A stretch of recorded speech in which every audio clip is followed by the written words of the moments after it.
Call to order the Warrensville Heights City School District regular meeting, July 27, 2017. Dr. Rock, would you please call the roll? Mrs. Zelba? Here. Mrs. Gator? Here. Mrs. Moomin? Here. Mrs. Mitchell? Here. Mr. Freeman? Here. Everyone's present. Would everybody rise and face the flag for the Pledge of Allegiance?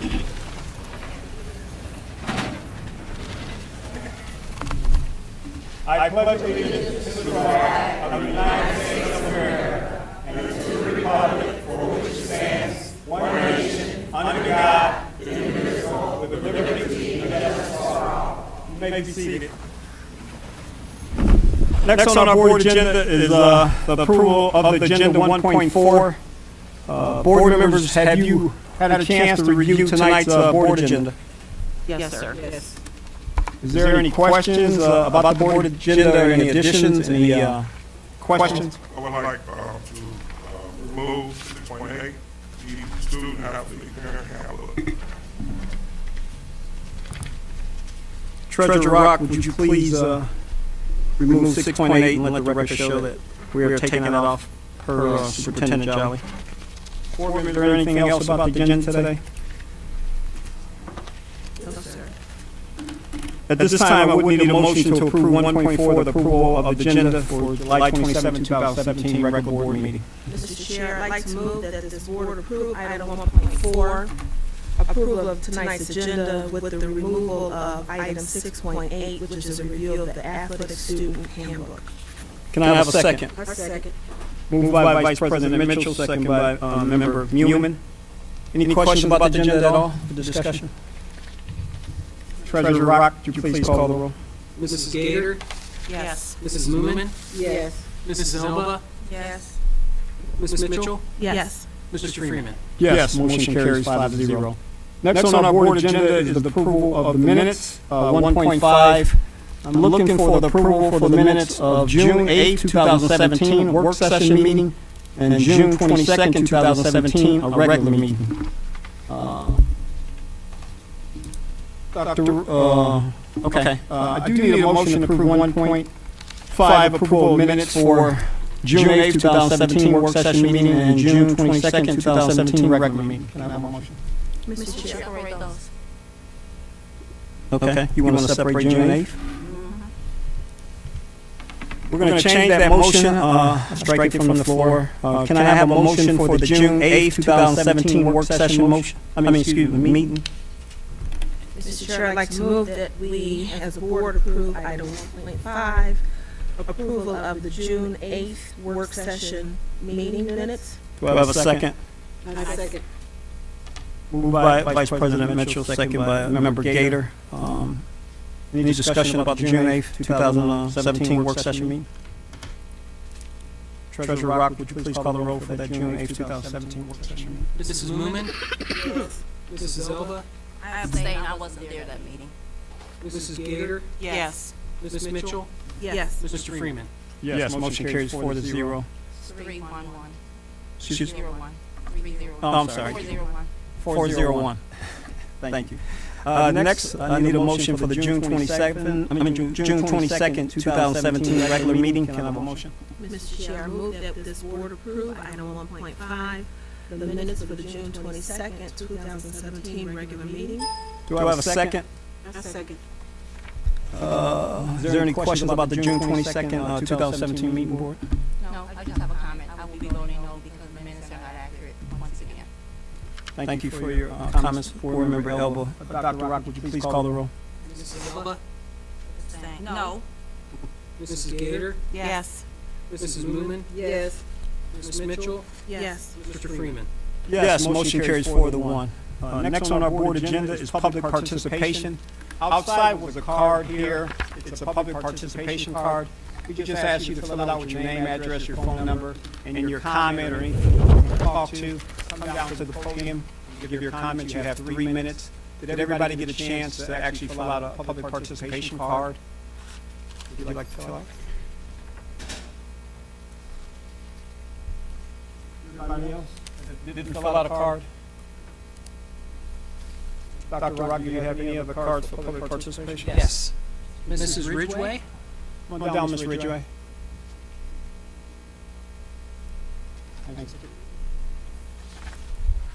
Good evening to everybody. How's everybody's summer going? Good evening. I hope good. We're coming down to another school year. And it's all about the children.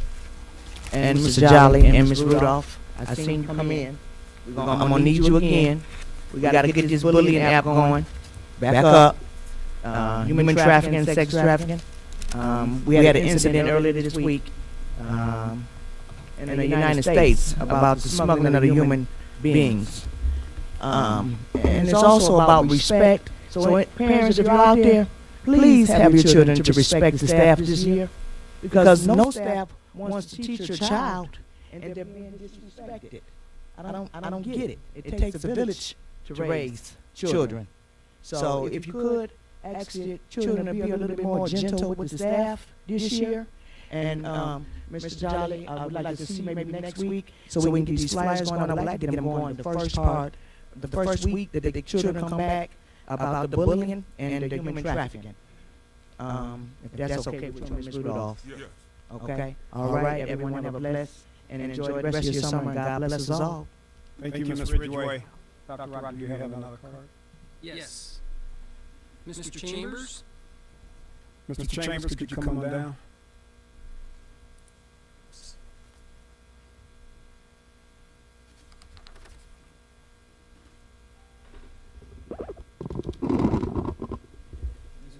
Seems so when I come here, you give everyone 3 minutes and cut all the folks no slack because they talk slower.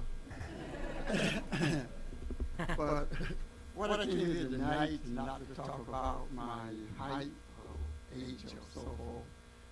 A few weeks ago, I asked the athletic director why when we were using the courts that we had established outside, we paid $250,000 for those courts, and our students should be using those in the tennis program.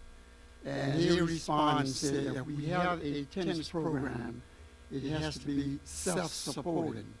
Well, that is nearly impossible, because even the high schools that rate Division I and have a tennis tour meeting like this, they are supported by a budget in the athletic department. And there's no way that 90% of these programs in the school can be self-supported. Years ago, we was in the Cuyahoga County Cuyahoga League, and that was consisted of Breckville, Strongville, North Lawton, Brooklyn, Cuyahoga Heights, and Independence and Warrensville. And they kind of moved us out of that league simply because we didn't have enough activities for them.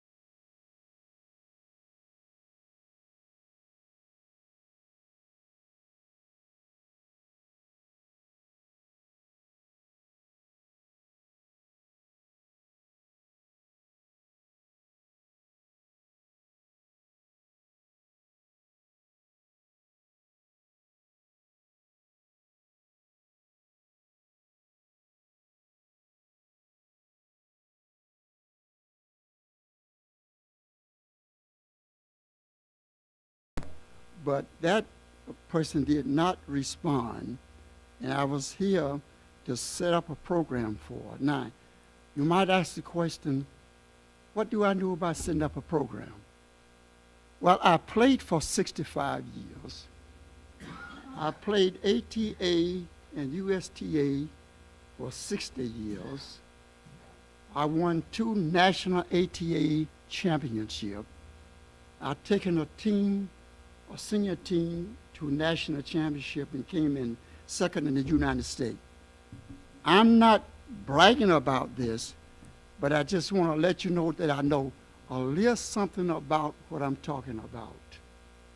Now, and I've been through the ACE program, the Advanced Commitment to Education.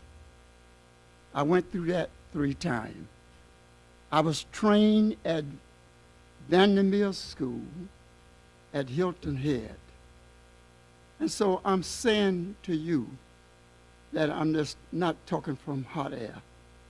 So what did we learn in this program, and what the USTA wants you to do when they come in to establish you with a program?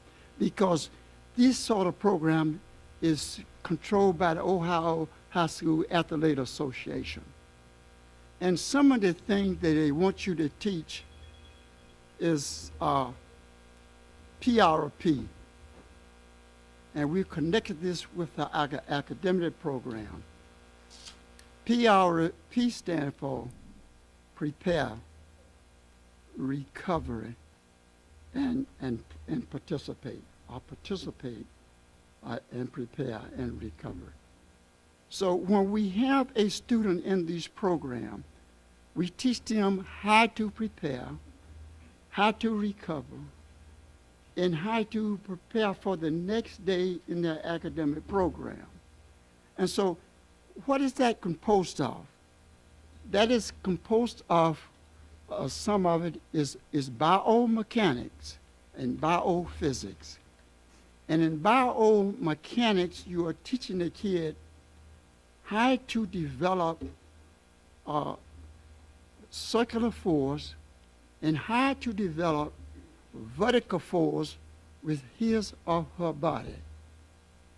And then besides that, you teach the kid how to respond and get ready for an object that is coming to you at 60 or 70 or 80 miles per hour from Z direction.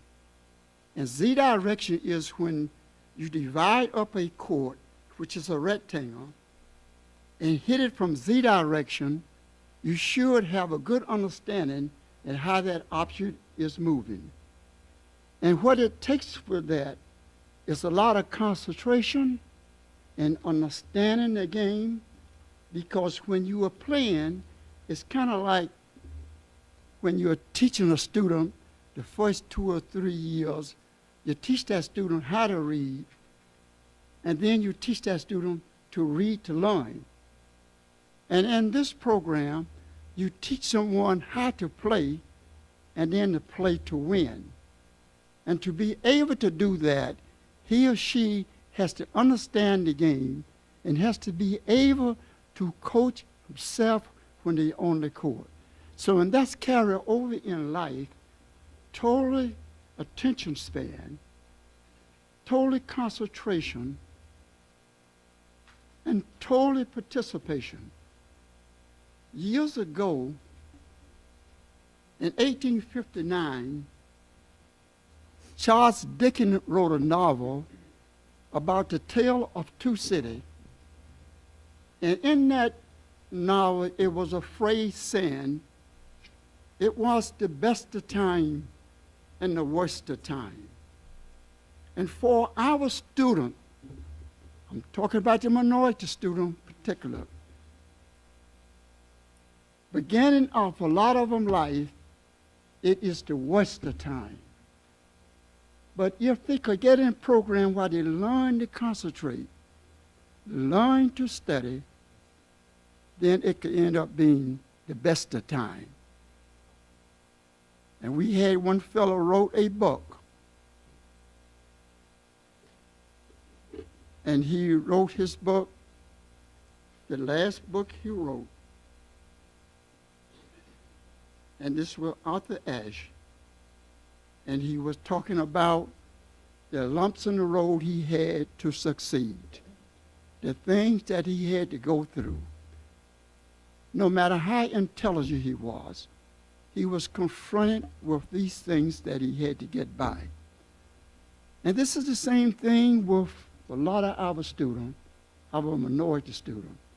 No matter how smart they are lumps in the road. And the book he wrote on this, since he had gone through it, he wanted everyone else to know about it. And I would recommend you to have the student to read this book. We're going to look into And that.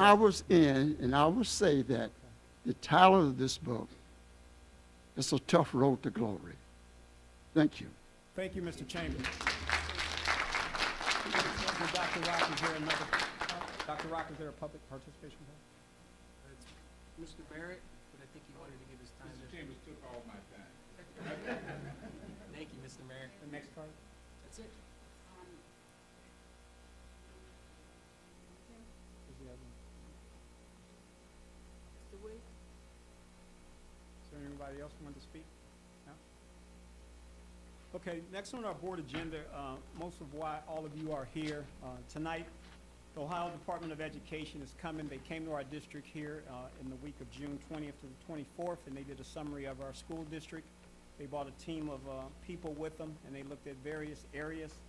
The Dr. Clarice Franklin and her team, Mr. Tariq White and Shelley, they're here to go over that summary and just let all of you know what they found in our schools and some of the bright spots and some of the other spots we need to take care of. Do you want to talk about? So at this time, I would like Dr. Clarice Franklin to come up and speak to the people about the summary from the Ohio Department of Education. Good evening. Good evening. To the board president, board members, superintendent, and all distinguished guests. I am Clary, Dr. Clary Huff Franklin, as already mentioned, and I'm coming from the, I'm director of the Center of Accountability and Continuous Improvement from the Ohio Department of Education. And as mentioned, I'm accompanied by Tariq White, who is also from our center, and I'd like to recognize and thank our state support team for coming out this evening, led by Dr. Shelley Gaskey. And I also would like to recognize our state board member, Ms. Marilyn Johnson, for coming out this evening as well. Merle Jackson. So as already explained, we had a district review team to come to the district March 20th through the 24th, and it was a group of contractors, current and recent practitioners who represented the Ohio Department of Education, performing the district review to analyze systemic practices of the district for the purposes of being proactive and preventive from having issues to continue with that are not positive for our students. Tonight we'll be sharing the report that resulted from that review.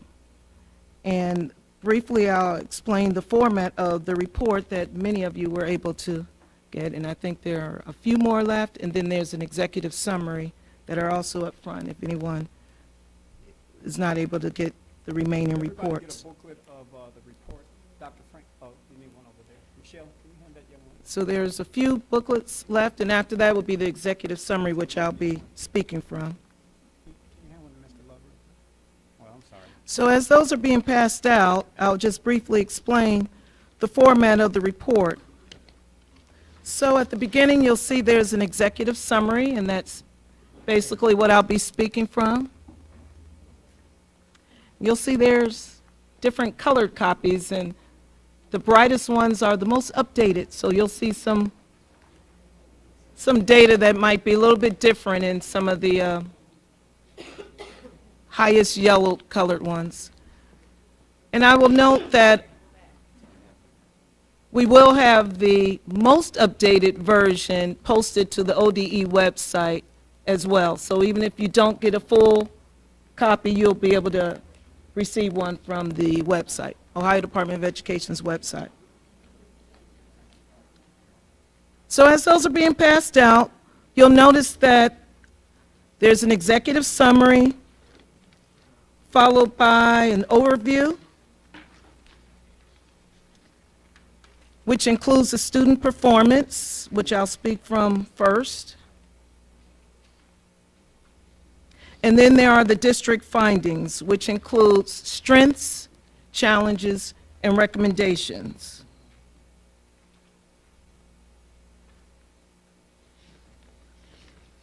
So I would like to, at this time, begin looking at the student performance and just giving a few basic thoughts. Did you have something to share?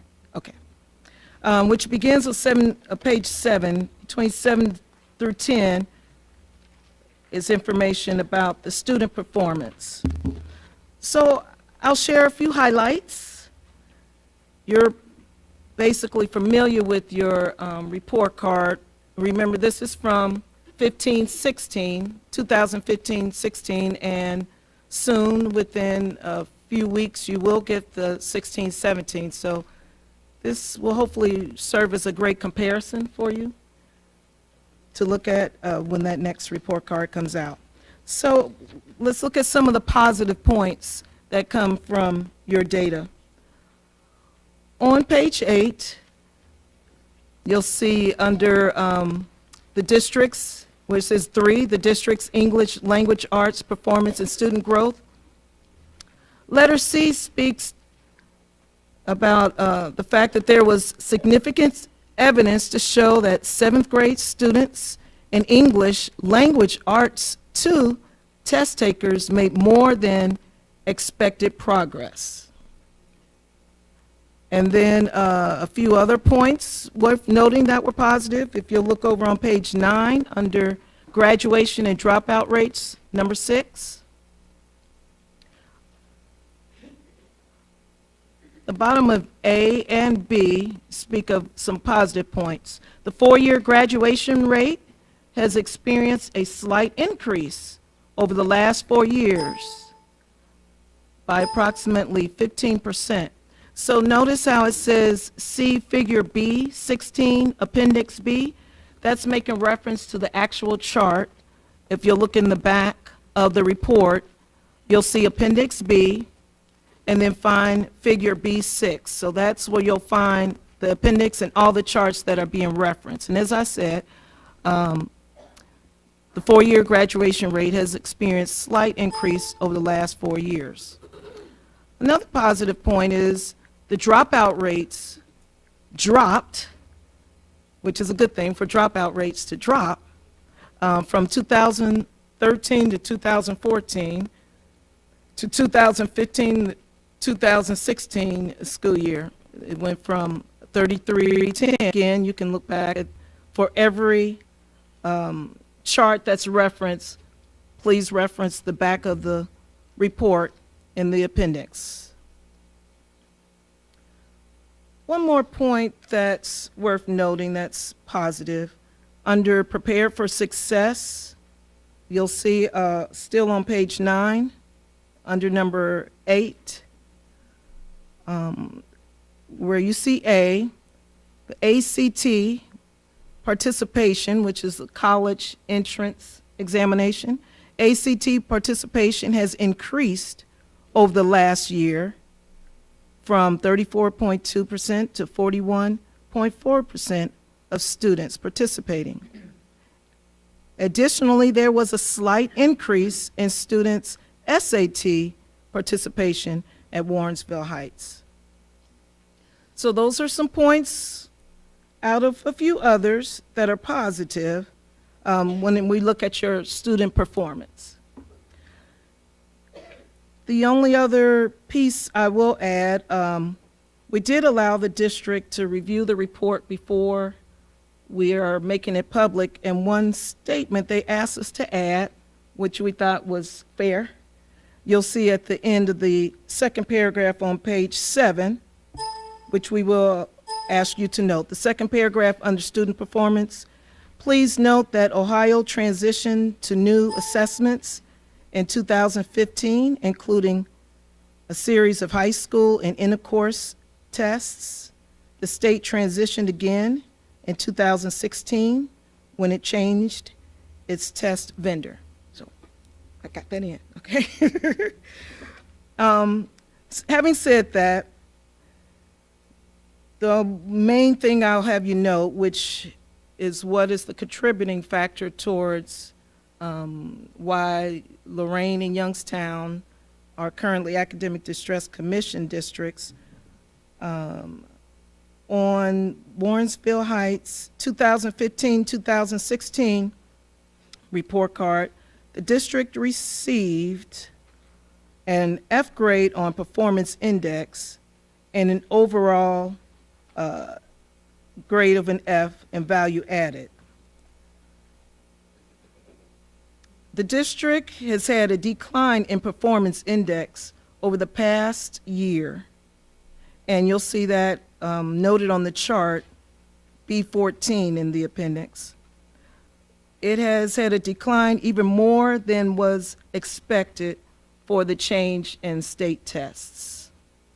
So having said that, it's just data and the charts that go with it that many of you are already familiar with. It's really just a somewhat of a disaggregation of what's on the report card. So it's all public information. We just wanted to highlight some pieces that would be notable. What I'd like you to do at this time is refer to the executive summary that's on page 3. Begins on page 3.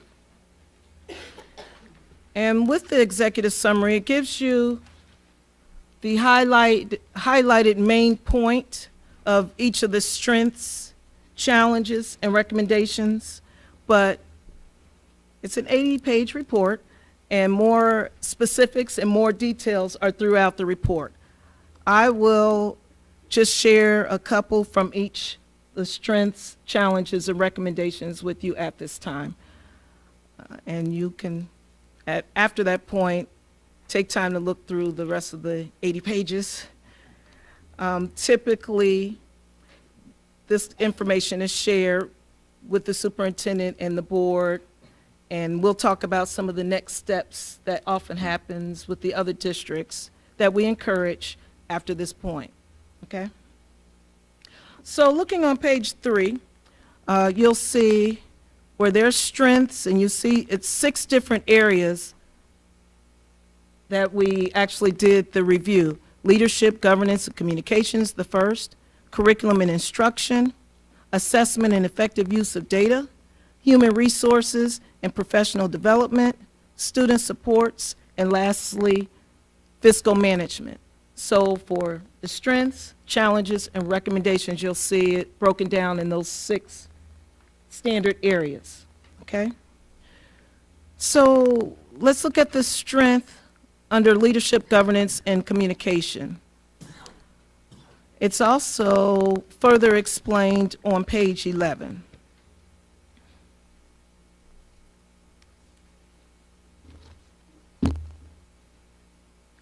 Actually, it would begin on page 10. The superintendent and district leadership have developed a strategic plan that outlined expectations and support to provide high-quality instruction. In January, the Board of Education approved the district's strategic plan, Reaching New Heights, Warrensville 2020, Reaching New Heights. The Superintendent and Strategic Plan Steering Committee developed a district improvement plan that was approved by the Board of Education in September of 2016.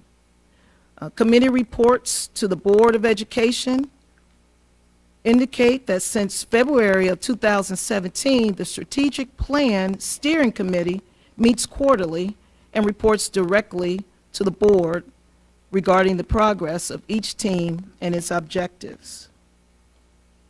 The superintendent uses the vision statement, one team, one vision, one goal, to create consistency and focus among and between the district initiatives and personnel. So you'll notice with each one of the strengths, there's also an impact statement. So if you continue with these strengths, here's the impact that it can affect your district.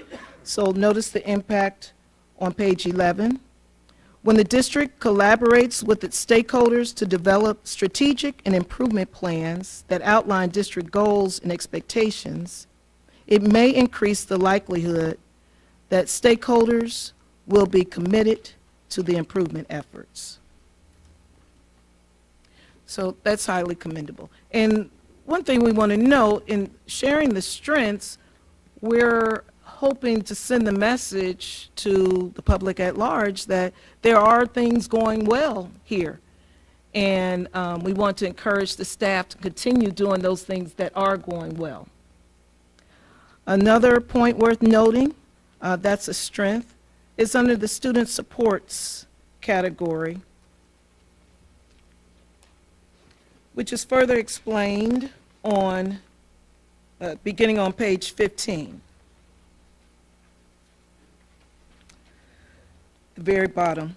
The district offers multiple options, including a variety of electives and pathway programs to prepare students for post-secondary and career opportunities upon graduation. And as you look at the following pages, it's a rather extensive, exhaustive list of many things that the district is actually doing to meet the needs of students, which is highly commendable. You know, worth noting the high school Tiger Tracks pathway to graduation, listed in the school course catalog. You see those things there. According to review documents, the district participates in a Tri-Heights Career Prep Consortium with Cleveland Heights and Shaker Heights, providing student training in a designated field at one of the high schools. Students may apply for the program in 10th grade and attend in grades 11 and 12. Many of the career prep courses provide students the opportunity to earn college credit and or certification. So you'll see listed many of the areas that they're able to be certified in, and just highly commendable. So one thing I did mention in the beginning, I just wanted to reiterate that it is a snapshot in time when the contractors came. But as with all research, you don't have exhaustive time and you don't have exhaustive personnel to interview everyone. But based on that snapshot and based on the evidence given at that time is how the contractors have come to the conclusions that are in this report. So having said that, I'd now like us to look at some of the challenges, at least a couple of the challenges, again, broken down in the 6 categories. The first one I'd like you to pay some attention to would be under assessment and effective use of data on page 4, which is further explained on page 24.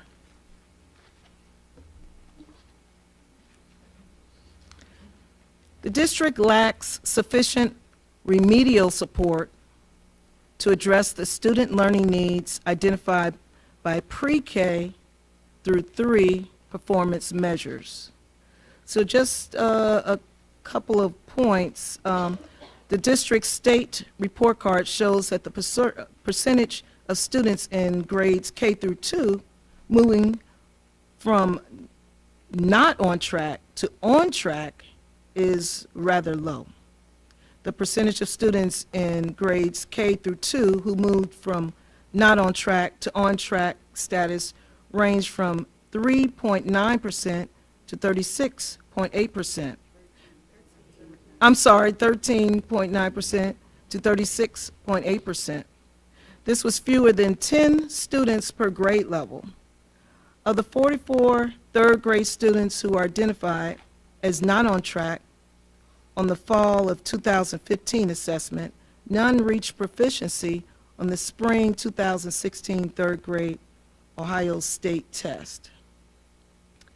So if you look further, it speaks more of how the remedial support to address students' learning needs to have more attention. Again, see the impact statement on page 25. When the district does not provide early interventions for students performing below grade level expectations, the student achievement gap may widen. Another statement I'd like to make about some of the challenges that you will see here, seeing as though this report was done in March, already the district can be expected to have probably made some strides of improvement towards these areas. Again, this was a snapshot in time, and it has March, April, May, June, July, 4 months. In 4 months, if they haven't already put things in place, they may have some planning teams. But again, remember, this is speaking to that time period in March. If we can interject, it's for the 2015-2016 school year. Yes, it I is. just want to make that clear. Yes. It's for the 2015-2016 school year, and all the data, the charts and all are reflecting of that. The new report card for this past school year, 16-17, will be coming soon. Thank you. Yes, yes. So many strides can be expected to have been achieved since that time.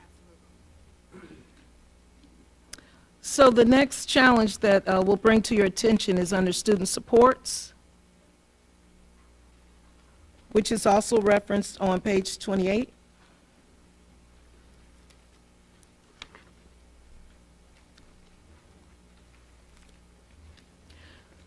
The district does not have an effective tiered system of academic support for students who are not performing at grade level in reading and math. So if you'll look at the different quotes, and when there's a quote, it's, you know, we were purposeful not to say anyone's name, but it encompasses, we triangulate the information. What someone says, we aligned, or the contractors aligned with what was actually in data and what other interviews and other information said as well. So no one quote is a standalone statement. It's a combination, a culmination of what the contractors heard from multiple entities and from triangulation of information. According to interviews with teachers, support staff, there is inconsistent use of the Warrensville Intervention Support Team process to identify and provide interventions for students who are not performing at grade level. And the level literacy intervention program is supplementary literacy intervention for students who have difficulties with reading and writing. Teachers interviewed stated that classes were large and students need more intervention supports. According to documents reviewed, the teachers do not consistently use the available tiered intervention strategies or programs with students performing below grade level. So it speaks to the fact that there are intervention strategies, it's just, they're just not consistently being used. So that speaks to the challenges, some of the challenges, and what we'd like you to notice for each of the challenges, there are recommendations to help hopefully get to a point where they're no longer challenges. So the first recommendation aligns with that of assessment and the use of data. And it's the first bullet there, which is also further explained on page 30. The recommendation is to improve the performance level of students in grades pre-K through 3 by considering the following strategies. And you see a few bullets there. A few to highlight would be provide customized reading intervention strategies for not on-track students. Expand Title I supports to kindergarten through 1 classrooms. And expand preschool availability to reduce the number of children on the wait list. So you see the other recommendations there as well. Again, you'll see under recommendations a benefit if these recommendations are followed. So you'll see it the top of page 31. If this is fulfilled, the benefit by implementing these strategies, the count of students needing intervention may decrease. Students also may be better prepared for stronger academic performance in middle and high school. The next recommendation that's aligned with the challenge under student supports, looking at the last bullet, that will be the one we'll highlight, is also further explained on page 33.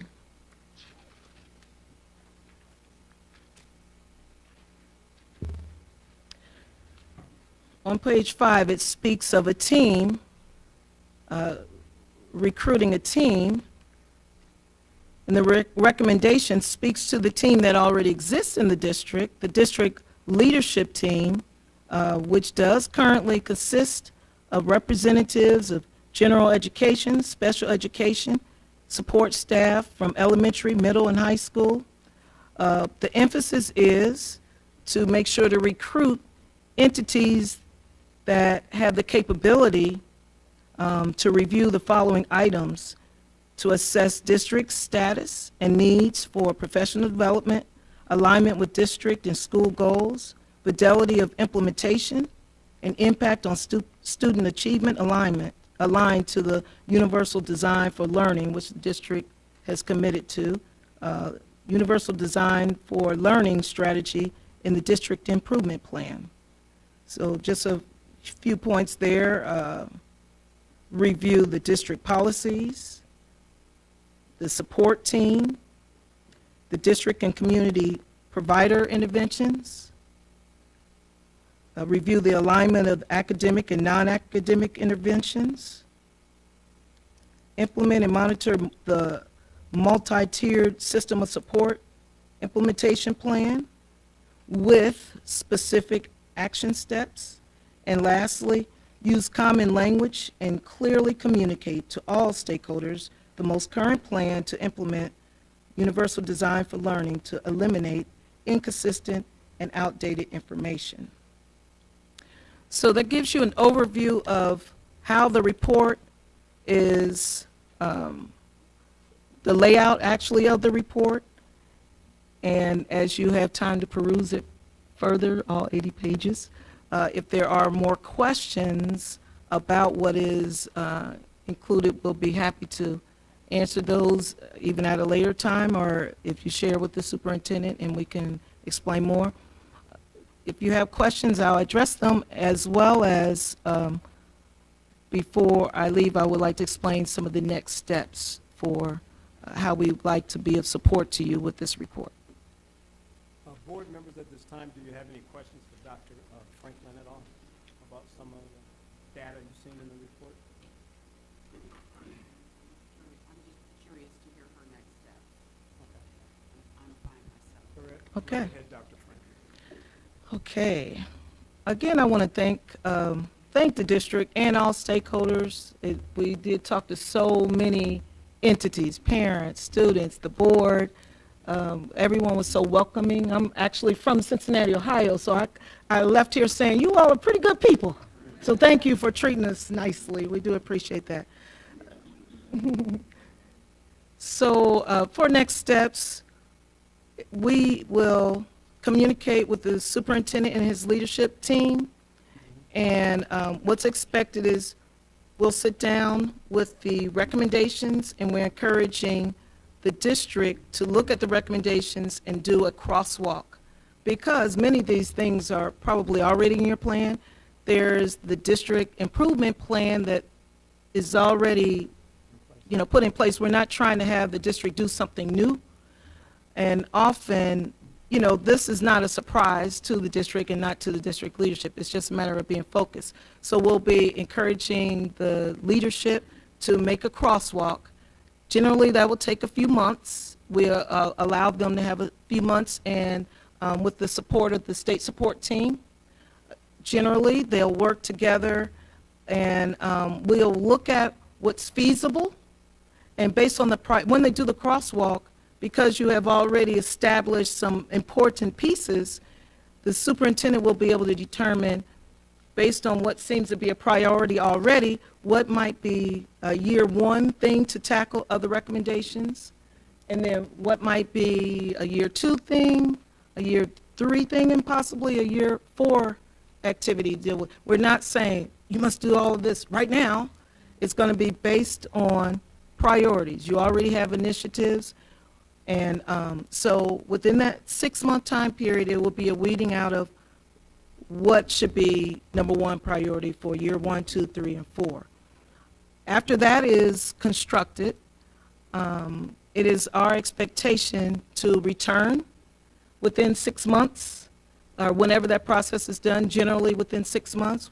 We will expect to come back to the board, and at that time, it would be a collaborative presentation led by the superintendent with the support of the state support team and our center, sharing what that process entails. And we expect that the process will involve, as I said, the weeding out of what should be a high priority, a year 1, 2, 3, or 4 priority.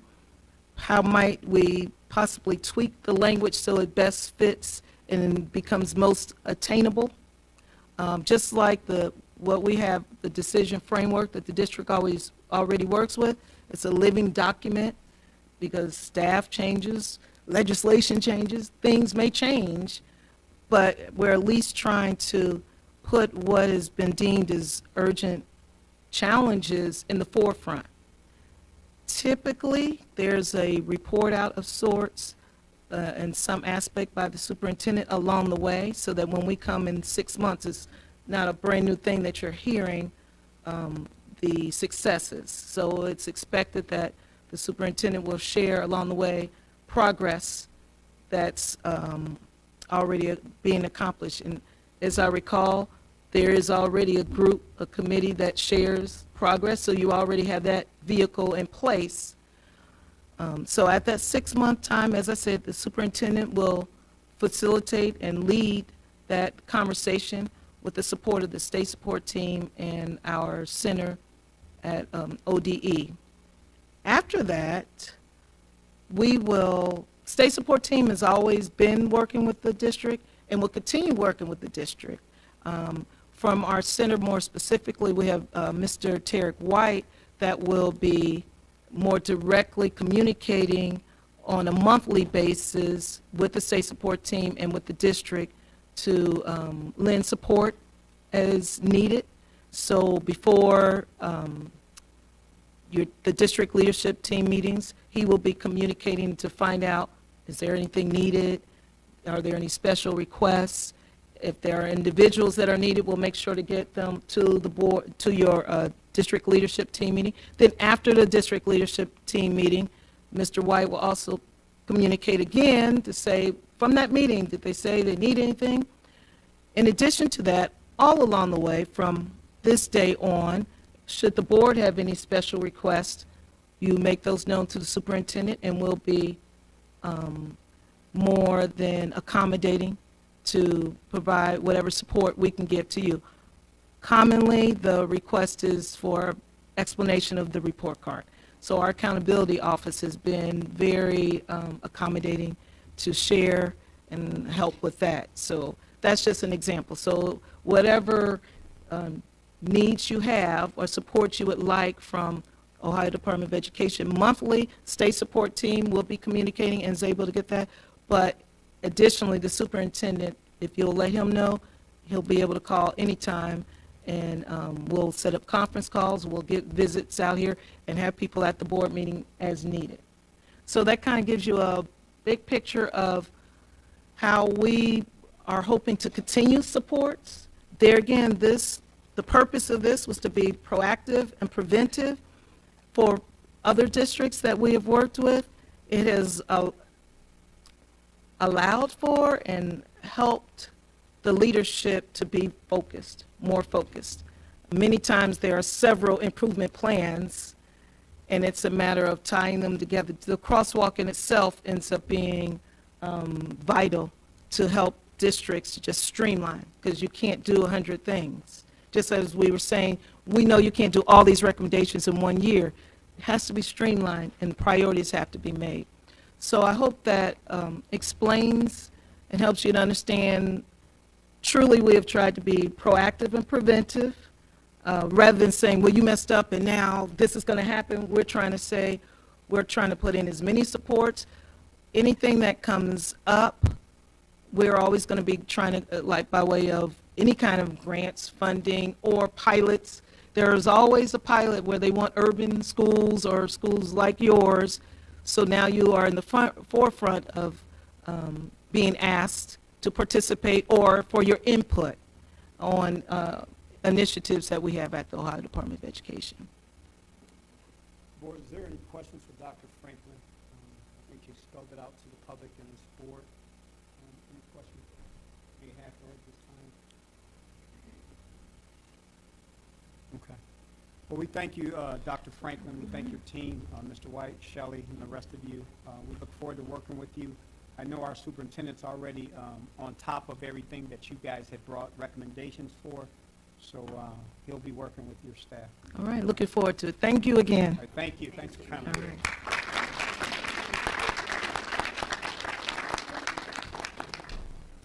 Next on our board agenda is our superintendent updates 1.8. Superintendent, Mr. Jolly, would you like to give your superintendent update? Jonathan. Good evening. Hey, I appreciate the state being here today and giving us an overview of the district. I felt and believe that an outside eye on us and to look internal and see things and processes to help us improve is a great thing. A lot of the things noted in the report are things that we identified ourselves and we have began to work on. We sent teachers this year to differentiated instruction. We've got a PD plan in place. All these things that they put in, a lot of them we've started on this process, and it's reflected in some data I'm going to share with you tonight. Again, as I always share, it's one team, one vision, one goal. It's so important, and I've shared this in many state of the schools addresses and things. If you look at the data, they're going back for years. This is not just something that happened last year. This is a culmination of a lot of years of things. And now the rubber done met the road, and now we got to deal with it. And that's what we are. And it takes a community. It takes everyone to deal with it. And I've been saying that from day one, that it's going to take all of us. It's all the parents. It takes our senior citizens. It takes residents all together believing in our schools, believing in our children, believing in our leaders to make a difference. And I think that one of the challenges, and I say this all the time, is some of the people that amongst us. They're the challenges. Because a lot of times they don't believe in the people, they don't believe in the students, they don't believe in the processes. And the end result is that we continue to change and continue to change. And as you can see, looking at the data, it's hurting the children. The children are the ones that's not being successful. The children are the ones that's not scoring because of adult issues. And so my challenge today to the community, to residents, adult issues shouldn't come into play when we're dealing with our children. Because our children are first, they're the future. Some of us were the children of this community. And I'll be honest, some of the things I see and encounter, I kind of be embarrassed that I grew up here. And I'm saying that from the heart because some of the negativity, some of the just not focus on children, really is just very disheartening. But through it all, in perseverance, we're going to continue this journey to get our district where it needs to be. And I think we're on our way. I know we're on our way. And I'll share some things tonight that will demonstrate that, and we'll continue this journey. But I say this because you came out here tonight because you care about the district. Everybody here came out because they care. And it's going to take a small group of us who care to transcend the whole ideology that we can do it. Because there's a lot of people that don't think we can do it. They think this little African-American district cannot govern themselves. And sometimes some of the things we do prove it. Just being real, we prove it. And I know I'm just being honest because the truth has to come out. It's true. And I think that we all can work together. We don't have to agree, but we all can work together as a unit to do what's best, not for the children, but for the whole community. And I've said this a lot of times, and I'm going to continue to say it, because at the end, we want to control our school district. We don't want the state to control our school district. And some of our actions push the state to take over our schools. And then we sit there with a bag, and we don't control it. And that's where there's forces that want to get us that direction. And I appeal to everyone here today, everybody here to work with us, be a part of the team, be one vision, one goal, one team as we move forward. Because it's going to take everybody. It's going to take the tennis program. It's going to take everything that we got to get our kids engaged. Because kids that are engaged in school do better in school. Right. So people say, well, why you got all these programs? Well, we got programs because when kids are engaged, they come to school. When they come to school, they learn. When they learn, they do better on tests. So you need opportunities for kids to do things. So it's a culmination of a lot of things that we have to do together. And again, I want to work with everybody, our board, community people, to make our district the best. So I just want to review, we do have some preliminary data. I think it's pretty solid that I can share with the community. But first, air conditioners, for people that didn't know, the district is getting air conditioners in Eastwood, Westwood, John Dewey, and the middle school. So all the air conditioners have been delivered. Westwood has 12 air conditioners installed as of today. We have one additional to install in Westwood. Again, when you're trying to get scores, and for 3 months, kids are hot and falling asleep, we have to do something. So this is all kid-based. Middle school has 6 air conditioners installed. Installation will be cleared by Friday. John Dewey has 7 installed. His installation will be completed by next Wednesday. And Eastwood will begin next week, and they should be completed by Friday. The Westwood update, for those that don't know, we are opening Westwood for grades 2 and 3.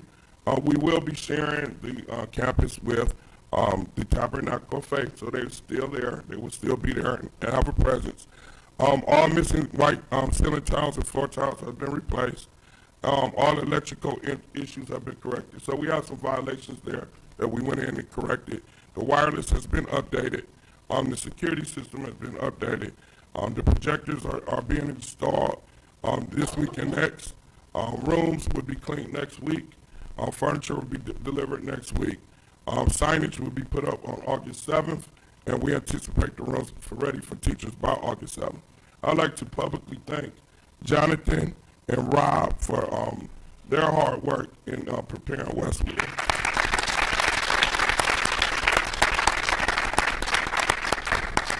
Also would like to invite the community to the back to school day party, which will be on next Saturday here at the high school from 11 to 2.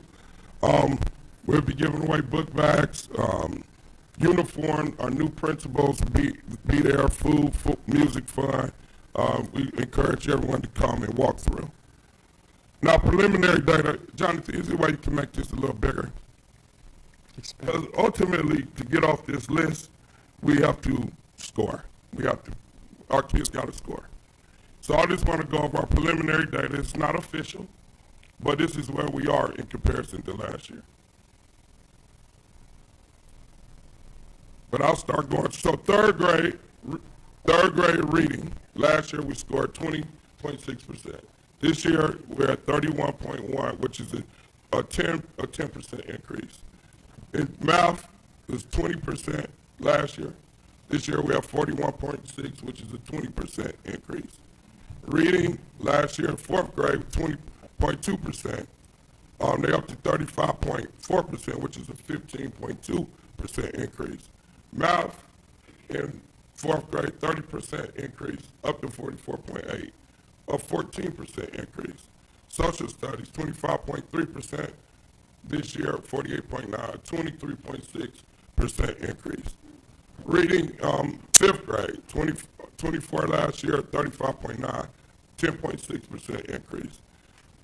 Math, fifth grade, 7.8 last year, up to 23%, which is 15% increase. Science, 5th grade, 13.3% increase up to 10% up to 10.7. 6th grade, we went down a little in 6th grade in reading, 1.5%, and in social studies, a negative 5.3.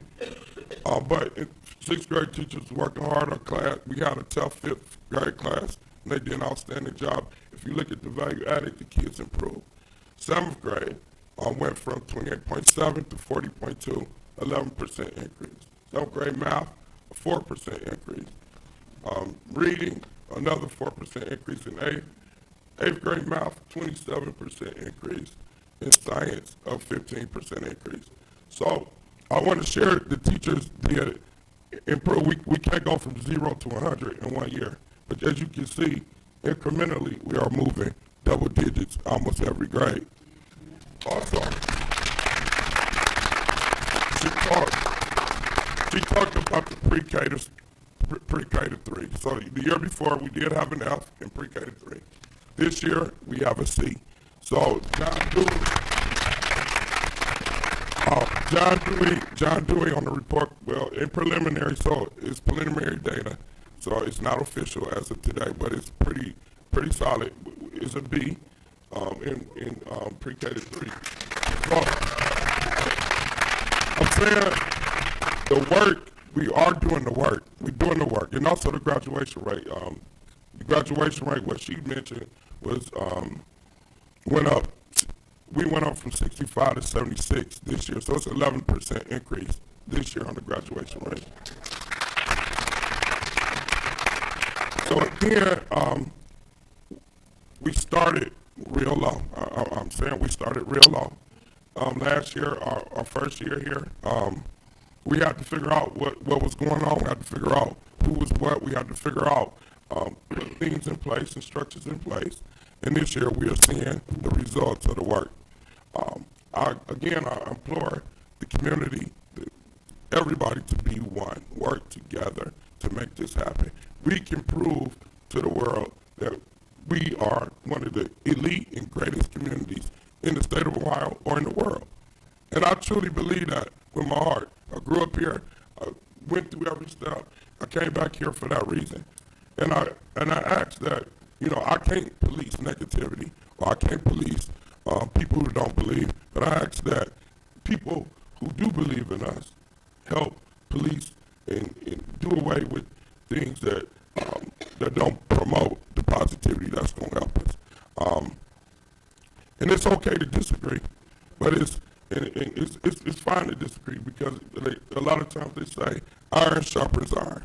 So when you come with it and it's good, it makes us all better. But that's what we need to do as a community, is make us all better instead of destroy each other. So I say that. Have a blessed day. Any questions? I'm open to any questions by the board or anyone. Any questions for Superintendent Jolly Board? I don't have any questions.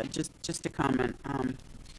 This has been a trying year for us. We've had a lot of challenges, but I'd like to commend you and your staff for persevering, pushing through it, standing behind the students and the community to make sure that we are constantly on the move up. So I want to thank you personally for all of the hard work.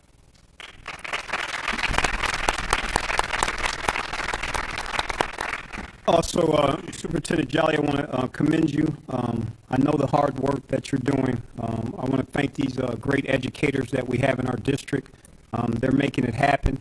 So we're trying to make it better for everyone in the district. We thank you for your support. You always support this board. You always support me, support Mr. Jolly, and it's needed for these children. I mean, it's all about them. So thank you. I also, any teachers in the audience, can you please stand? Because it's all about you. Yeah, it's about you.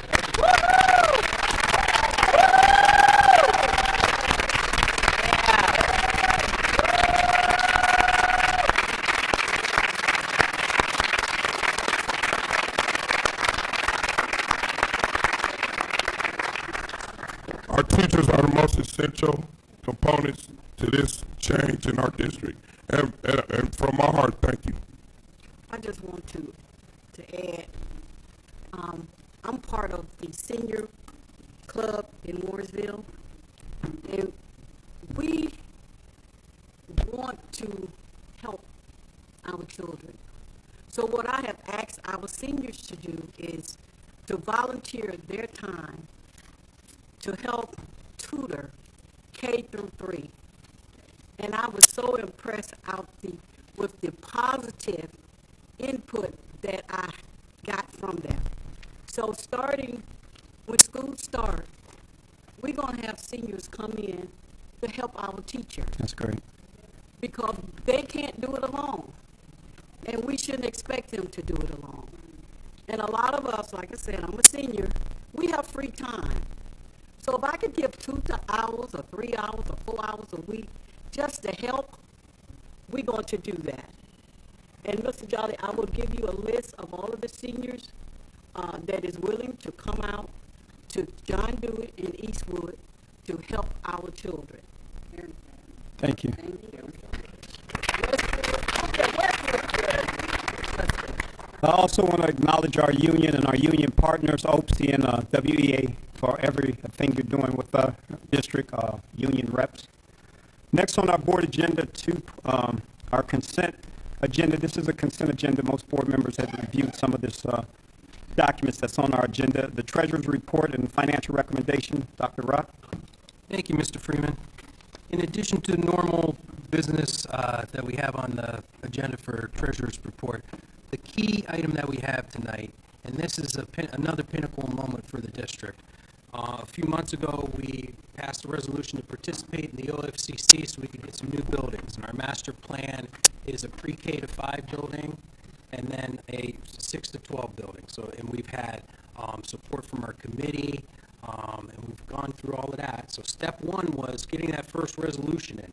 Now step 2 is the resolution for tonight, which will allow the district, if we have some expenditures along the way until we get the proceeds, we could reimburse ourselves from the proceeds, and this way it doesn't affect our normal general fund or our budget.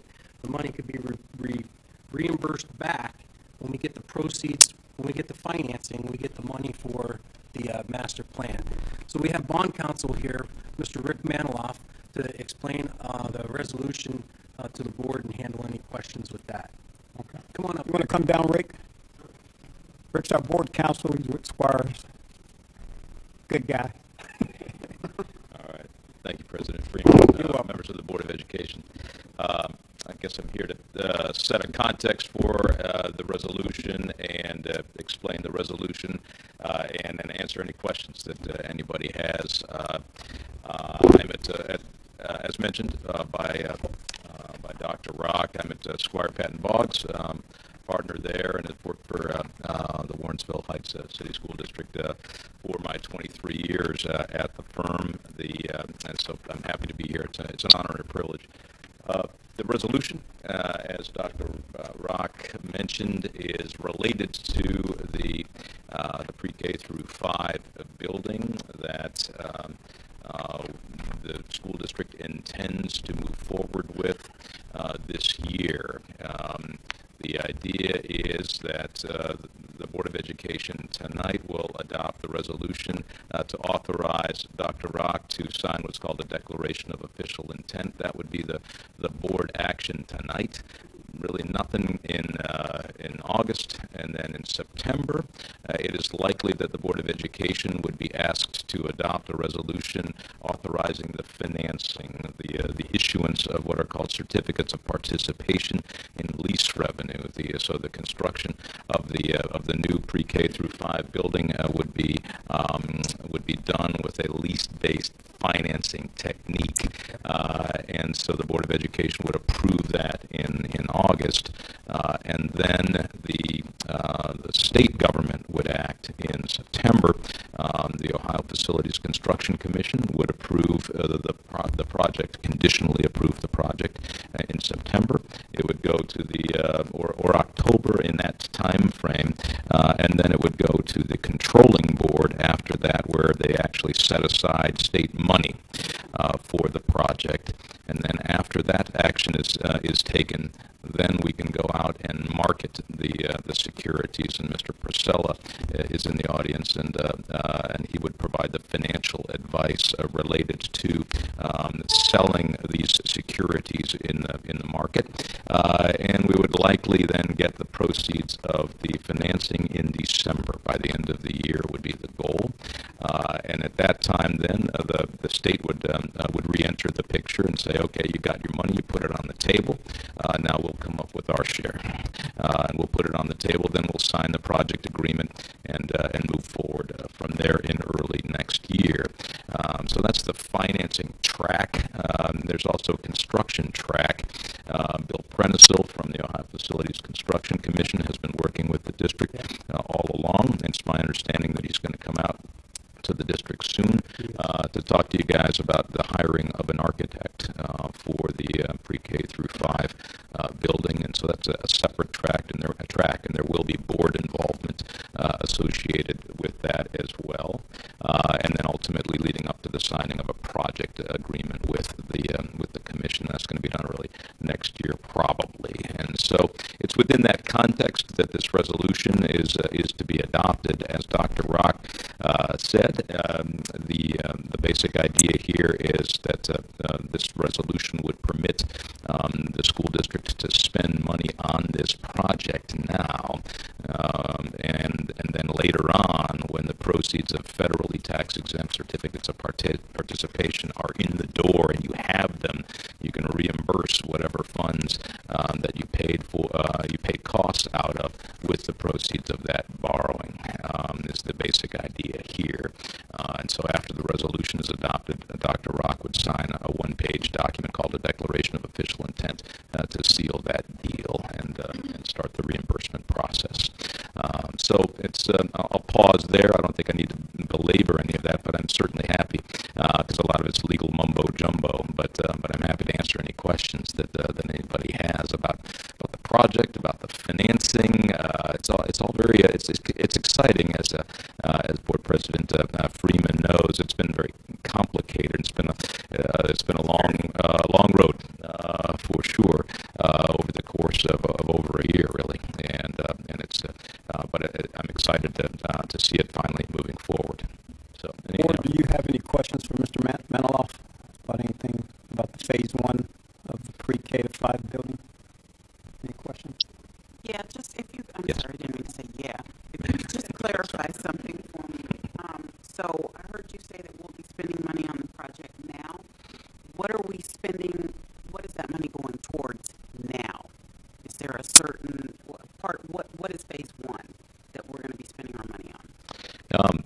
Yeah, I can have Dr. Rock step in as well, but some things that are that could be paid for now and money advanced for the costs of now would be things like studies, soil borings, those kinds of things, environmental studies, things, preliminary work that's necessary ultimately for the to make sure that the project is going to go smoothly, so that we can get that out of the way, as opposed to waiting until we have all the money and the state has its money and we sign a project agreement in January or February, and then we start doing soil borings and those kinds of things and wondering all the time whether this is going to work.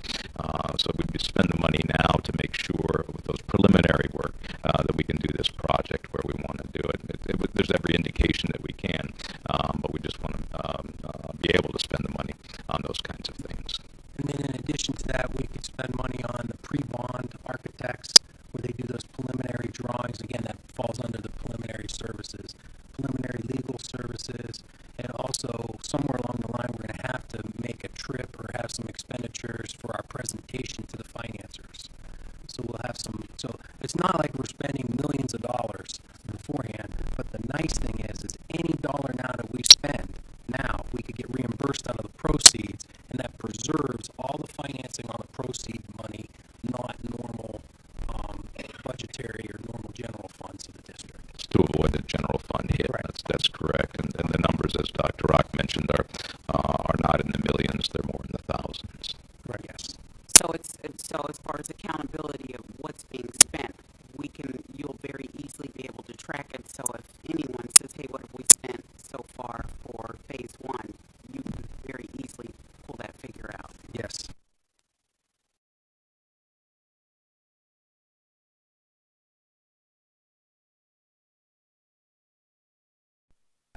Because then we're gonna have to prove, Right. to get the reimbursement, we're gonna have to prove the accounting. That's right. Everything has to be. It's a very good question, and I advise all the treasurers around the state with whom I work to keep a separate file and to keep a tally, because as Dr. Rock mentioned, when it comes time to actually issue the certificates of participation, I'm going to ask him for that folder, and I'm going to make him prove it, as to what he spent, when he spent it, and that it was related to the project, and then that goes into the bond documents, the certificates of participation documents, as a quote-unquote reimbursement allocation for federal tax rules. So yes, I will be monitoring that and asking him to prove it at the end.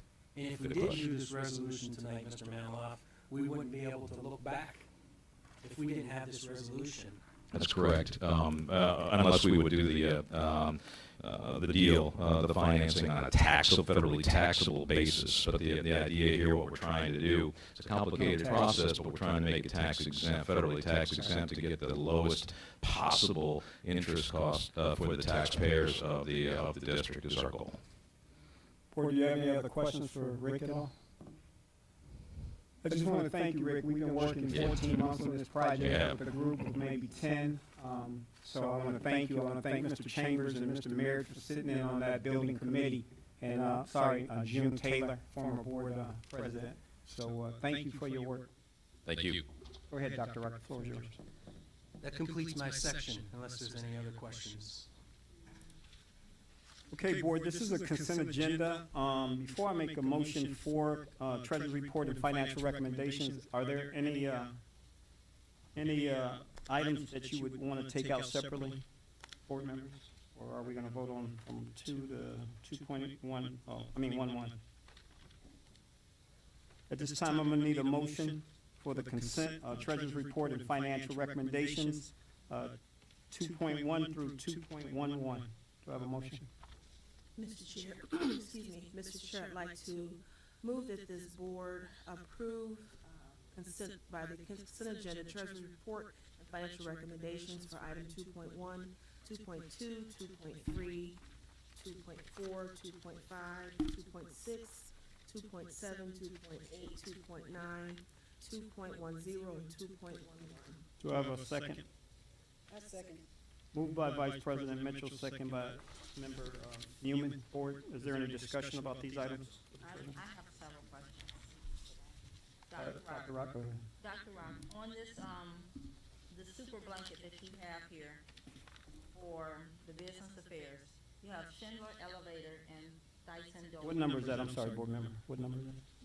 It's super blanket. I know, which one? The one that says business, the one that's $694,700.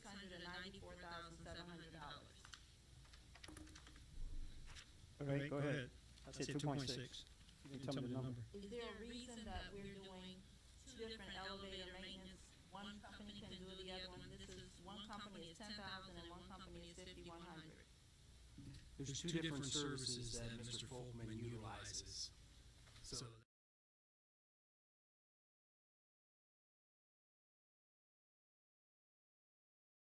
I thought he was gone. normal procedures. Okay.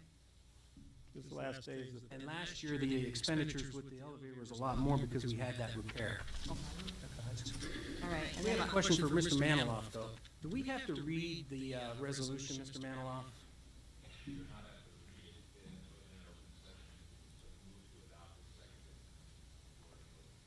Thank you. And then my second question is for the athletics. $10,000 for school apparel. Is that uniforms renewed? Is everybody getting new uniforms, or is everybody going to still be doing fundraisers throughout the year for uniforms? Mr. Swift. Swift left, but I believe those are for school pride, where people buy people come and buy the uniform, the shirts, teachers, students, and alumni Throughout the school year. throughout the school year. And then the catering. What catering are we doing for athletics? I believe that's after the, For the banquets. when they go to away games and there's food that's required for the sporting teams. Which one is it? Is it the is it the banquets? My understanding is the banquets. It's in the athletic department. It's on the last one. It's 2.8. Super purchase athletic department. Board Member Elba, we can get you answers to that, those questions. Noted that we can, write down those numbers so we can get answers for the board member. And remember, the use of a super purchase order is for a recurring expenditure that the district has that will occur throughout the year, but it could be an estimate. The amount may not be totally determinable, but you know you're gonna do business with that vendor. So a super purchase order has to be vendor-specific, and it runs for the school year. So any other questions, board member Elba?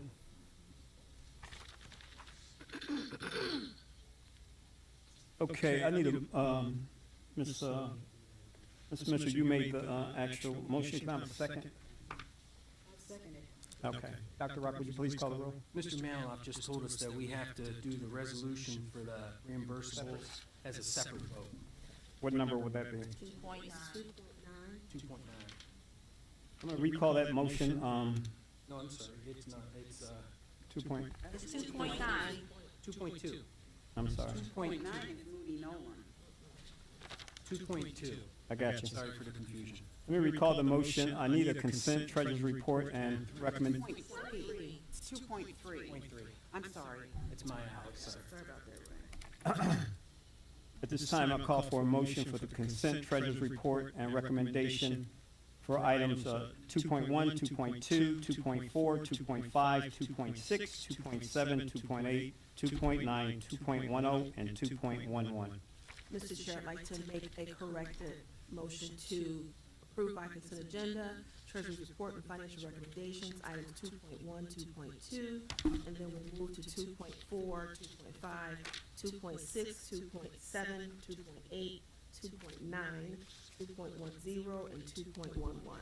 Do I have a second? Moved by Vice President Mitchell, second by Ms. Newman. Dr. Rock, would you please call the roll? Mrs. Gator, Yes. Mrs. Moomin, Yes. Mrs. Elba, Yes. Ms. Mitchell, Yes. Mr. Freeman. Yes, motion carries 5-0. Now I call for a separate motion for consent treasury report and financial recommendations for 2.3 resolution for reimbursement of expenditures. Do I have a motion? Mr. Chair, I'd like to move that this board approve item 2.3, resolution for reimbursement of expenditures. Do I have a second? Moved by Vice President Mitchell, second by Board Member Newman. Any questions about 2.3? Board? Dr. Rock, would you please call the roll? Mrs. Moomin, Yes. Mrs. Elba, Yes. Mrs. Gator, Yes. Ms. Mitchell, Yes. Mr. Freeman. Yes, motion carries 5-0. Next on our board agenda, consent treasurer's recommendation and presentations for board action administrative staff. Superintendent Jolly, do you have any? This 3.1 is a resignation, 3.2 is interim supervisor of food service. And 3.3 is replacement for Ms. Towns, curriculum instruction specialist. Thank you so much. Board, is there any item on this 3 area that you want to place as a different motion or a separate motion? No, sir. At this time, I'm going to need an actual motion for consent superintendent's recommendation and presentation for board action administrative staff, 3.1 through 3.3. Mr. Chair, I'd like to move that this board approve by consent agenda superintendent's recommendations and presentations for board action administrative staff, items 3.1, 3.2, and 3.3. Do I have a second? A second. Moved by Vice President Mitchell, second by Member Newman. Any discussion about any of those items, board? Dr. Rock, hearing none, could you please call the roll, please? Mrs. Elba, Yes. Mrs. Gator, Yes. Mrs. Moomin, Yes. Ms. Mitchell, Yes. Mr. Freeman. Yes, motion carries 5-0. Next is on our board agenda is the consent superintendent's recommendation and presentation for board action certified staff. Superintendent Jolly? Yes, 4.1 is stipends for professional development. This is to pay for teachers outside of normal school hours. The next is for teachers, new teachers. These are replacement teachers for teachers who have left the district. 4.3 is continuing contracts with 3 teachers who have earned continuing contracts. 4.4 is supplemental coaching. This is for our fall sports in high school. And the middle school too, also middle school. At this time, Board, is there any of these items you would like to take out for separate vote at all? No, sir.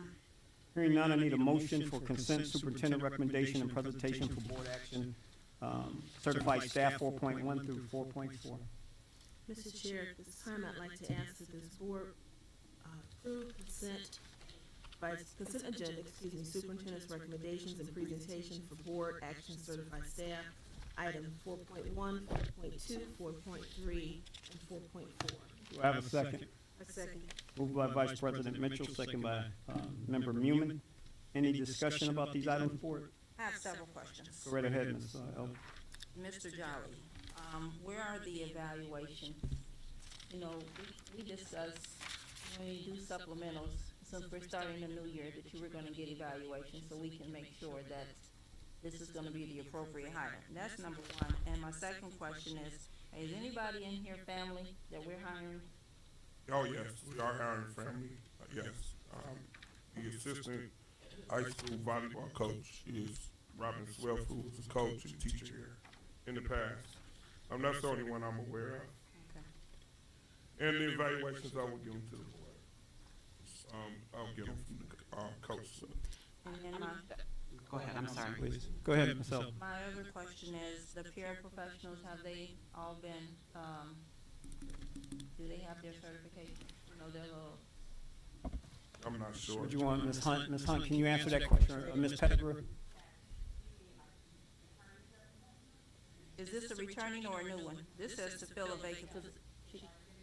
Thank you. Any other questions, Board Member Elba? Nope, that's it. Thank you so much. Member Gator?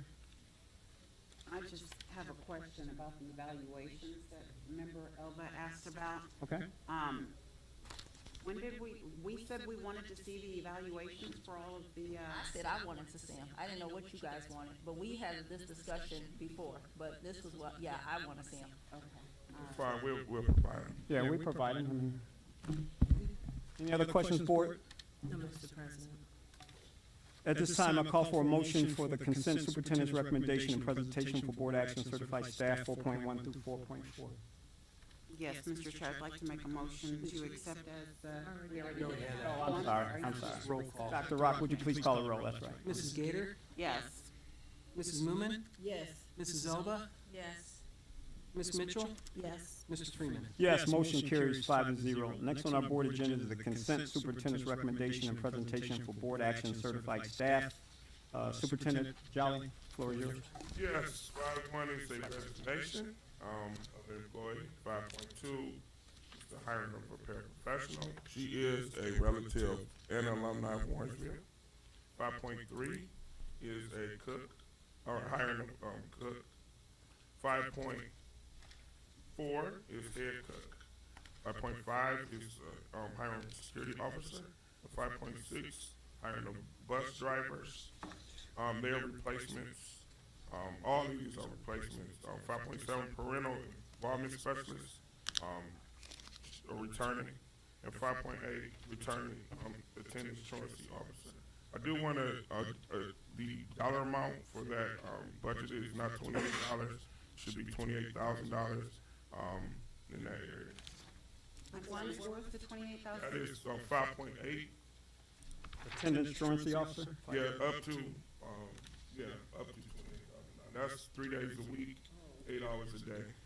Not to exceed 32 hours a week. 28,000? Last year, he was responsible for over $1 million returned to the district. 5.9, parent liaisons. We are returning the same one from last year. 5.10 is amendment to the bus drivers that was approved to amend the salaries. There were some salaries that weren't correct. I have a question, Mr. Jolly.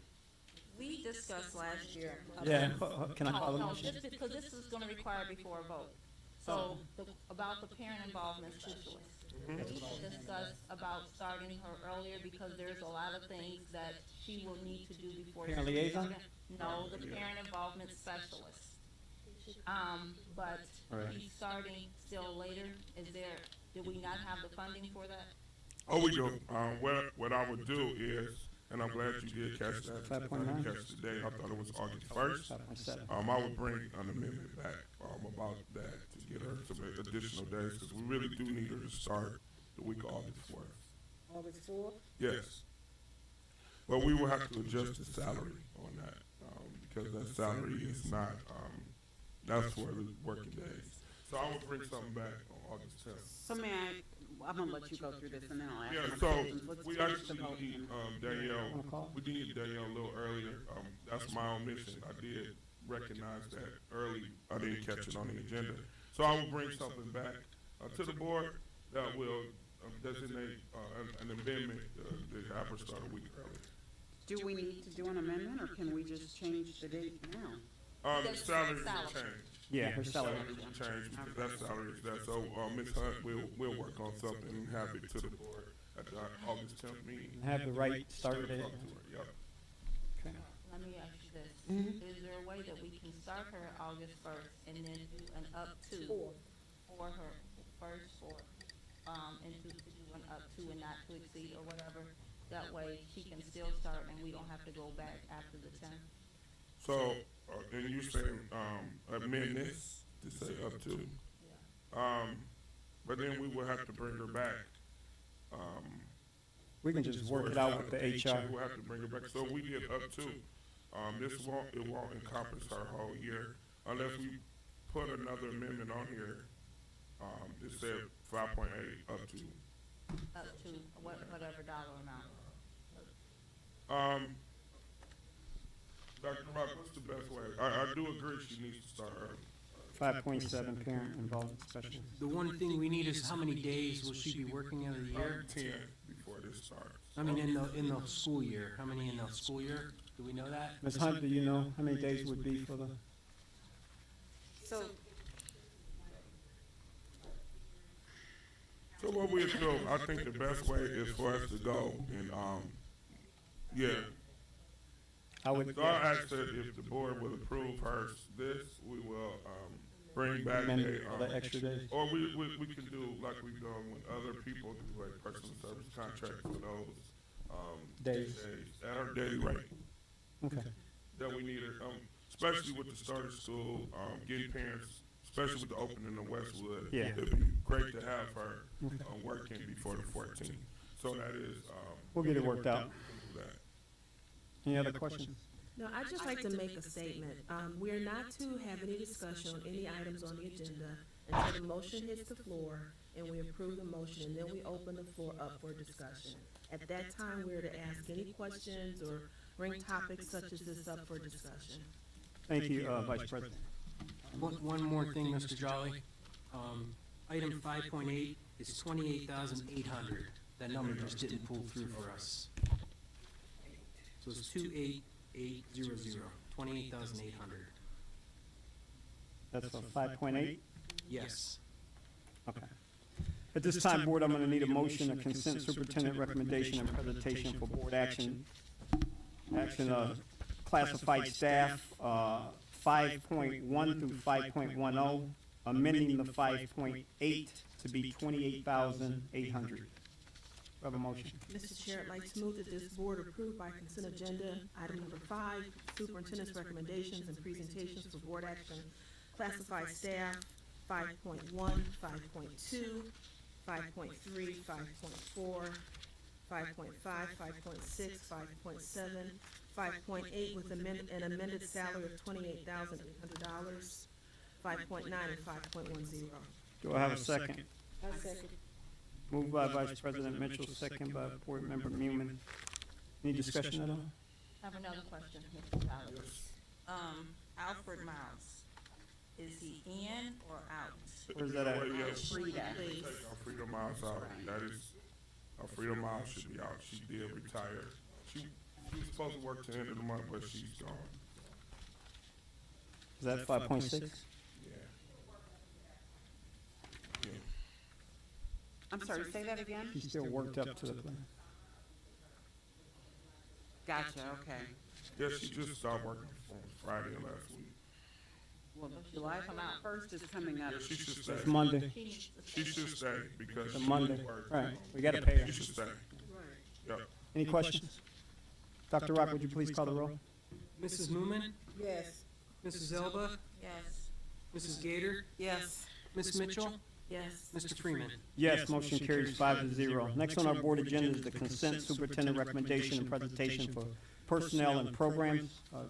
Superintendent Jelly? Yes, 6.1 is the consulting agreement. This is for our Wilson Foundations, professional development for teachers. That is, for those that don't know, phonetics program, teaches the basics of reading. 6.2 is fire EMT personal service contracts. These are for our 2 firefighters who work with our students at the school in our program. They are certified instructors, but they work for, they do the fire, teach our class part-time. 6.3 is personal service contract for Ms. Sue Gribovitz.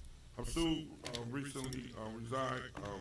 She received due to some personal issues, but she got a higher paid position. But I'm asking the board to do a personal service contract with her. She is the keeper of board policy. She's done board policy for 3 years, and I ask that I'm able to use her to train the new individual that we'll be bringing on in her place. Also, in instance that Ms. Lockett is out, that she's able to serve in her place in the superintendent's office. When Ms. Lockett is out, I have no coverage in the office. My office is very busy, a lot of things happen, and there's no one to fill that position. 6.4 is the LEAD program. These are for our special needs students. This is something we've done every year, which provides long-term and short-time stay for students needing additional behavioral and mental health support. So these are students through their IPs that need additional help. 6.5 is the School of Ballet. We've done this the last 2 years, which has been great for our youth at the middle school in Eastwood last year. We normally do it one first semester, one second semester. We did the whole thing for the year this year. 6.6 is PEP. Again, this is for students whose IEPs state they need additional services. 6.7 is education alternative. Again, those are for students with disabilities at risk, again, who are by IEP and work of the team are moved to that location. 6.9 is the renewal of PSI affiliates. This is the company that provides our nurses, and this is the renewal of their contract. 6.10 is also for PSI to provide TESOL services for our students who have been identified as limited English proficient in ELL. 6.11 is, this is for Pitney Bowes. This is the renewal of our lease for our stamp machine at the board. 6.12 is the student code of conduct. Ms. Rudolph and her team worked on that, and it just incorporated a new policy in. 6.13 is donations from the registration fair. And 6.14 is insurance coverage, our annual insurance coverage renewal. Okay, before I make a motion, is there any of these items that we would like to vote separately for board? We are taking out the 6.8 student athlete parent handbook that will come to this board at a later time. But at this time, I need a motion for consent superintendent recommendation and presentation for personnel and programs.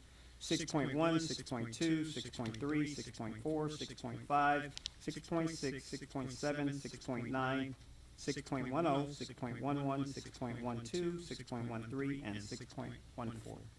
Mr. Chair, at this time, I'd like to ask this board to approve item number 6, consent agenda, superintendent's recommendations and presentations for personnel and programs, items 6.1, 6.2, 6.3, 6.4, 6.5, 6.6, 6.7, excuse me, 6.9, 6.10, 6.11, 6.12, 6.13, and 6.14. Do I have a second? A second. Moved by Vice President Mitchell, second by Board Member Mewman. Dr. Rock, would you please call the roll? I have a question. Oh, I'm sorry, go ahead. Thank you. Mr. Jolly, the EMT, is he working with the kids or the staff? Oh, he works with the kids. Is there a reason he's starting before school starts then? Oh, he's starting when the teachers start, because he is part of the staff. He works with all the rest of the teachers. So he actually is part of the high school staff. The other individual is his replacement. Firefighters work 3 days a week, 2 days, so we have to have another individual who's able to cover when he's not here. So he is part of the staff, he teaches our students, so that's why we have him start early. Okay, then I just have a comment regarding 6.3. As a board, I think we need to really think about doing our own policy instead of contracting out somebody else to monitor our policy. There's 5 of us here, I'm sure out of the 5, we can kind of monitor our policies. That's just my take in. Thank you. Is there any other, Yes, sir. go ahead. So I'm on 6.3 as well. So I'm on board for Sue to train the new employee. I do have a concern though with her coming in as a substitute under a personal contract. Basically what we're saying is we're asking her to be a substitute. So maybe the personal contract should be limited to just training Neola, and then bring her to just do the training for, because what he's asking. But I thought he might have needed for his assistant if he doesn't have his assistant. But not as a personal contract, that would be a substitute. And I just thought about that, but that would be a substitute coming in. I got you. And in my discussion with Mr. Jolly, you know, the other thing is that's a confidential position, so she's no longer a confidential secretary. She will now be a substitute coming into a position that is technically confidential. So I just want to put that out there. If you're going to have her in that position, maybe a personal contract is what's needed, but there needs to be some type of a expectation of confidentiality. That's understood. Noted. Thank you. Yeah. Any other questions? Dr. Rock, would you please call the roll? Mrs. Elba, Yes. Mrs. Gator, Yes. Mrs. Moomin, Yes. Ms. Mitchell, Yes. Mr. Freeman. Yes, motion carries 5-0. Next on our board agenda is district policies. 7.1, discussion of policy 6231, the appropriations and the spending plan. I wanted to make sure all the board is aware, and I'm pretty sure that we went over this in an organizational meeting on January 5th of this year. But talking to our treasurer, it looks like this board has went over its budget, or will go over this budget come September the 28th. And I'm a little concerned about it because Board Member Gator and Board Vice President Mitchell had told me this, and I didn't look at it, and I apologize to you because I didn't think we would go over as a board. But as of Dr. Rock's report, we're getting a little bit heavy on our spending on conferences, and I want everybody to get the personal development. I want to go to the conferences, so it's a great thing, but we need to look at this as a board and make sure that we're not going and dipping into that general fund. So I gave everybody a copy, but it's the appropriations and spending plan. I know our annual budget was set at $2 per enrolled student, or 20,000. It's been in this board's policy, I think, when even when Ms. Blackman was here. So I think we need to maybe look into that. I know Dr. Rock had some ideals. Dr. Rock, would you want to express some of the ideals that you had mentioned to me the other day? Sure. Some of the districts that I looked at, some districts have a policy where they bring it to the board and it gets board approved before any of the traveling or registrations happen. Okay. And you can do that. That would fit within your policy 0175.1, and that's school board conferences and conventions and workshops. And of course, the board recognizes the value in membership and attendance at conferences and meetings at the local, county, and state and national level. Attendance at local, county, and state and national workshops and conferences is encouraged. And then you can add some language in there, just 2 simple sentences. All travel and registrations will be board approved prior to travel or attendance. And then travel or registration requiring reservations before a board meeting can be authorized by the board president or vice president. And I've seen this at other districts that I've worked at. And it's just as simple, you bring it in as an agenda item, gets board approved, and then each board member knows where everybody's going, and it gives you an opportunity to coordinate your efforts. Okay, Jonathan, do we have that? Where are we at as of today on board funds? Do you have something like that? As of today, cash that has gone out is $16,395. Okay. And if we add in the next trip that's upcoming in September, Okay. we'll hit $22,494.49. And that's not including the Ohio State Capitol Conference in November. Exactly, and it's not including if there is any expenditures, additional travel expenditures for parking and other miscellaneous items. Projection, we could be at 25 maybe? Oh, easy. Dr. Rock, you said we have spent $22,000. $22,500, just shy of $22,500. Do you have a copy? of Oh, this? Yes, you have them. If Oh, you don't you have have them, them? if you want to hand them out, there should be a, October 1.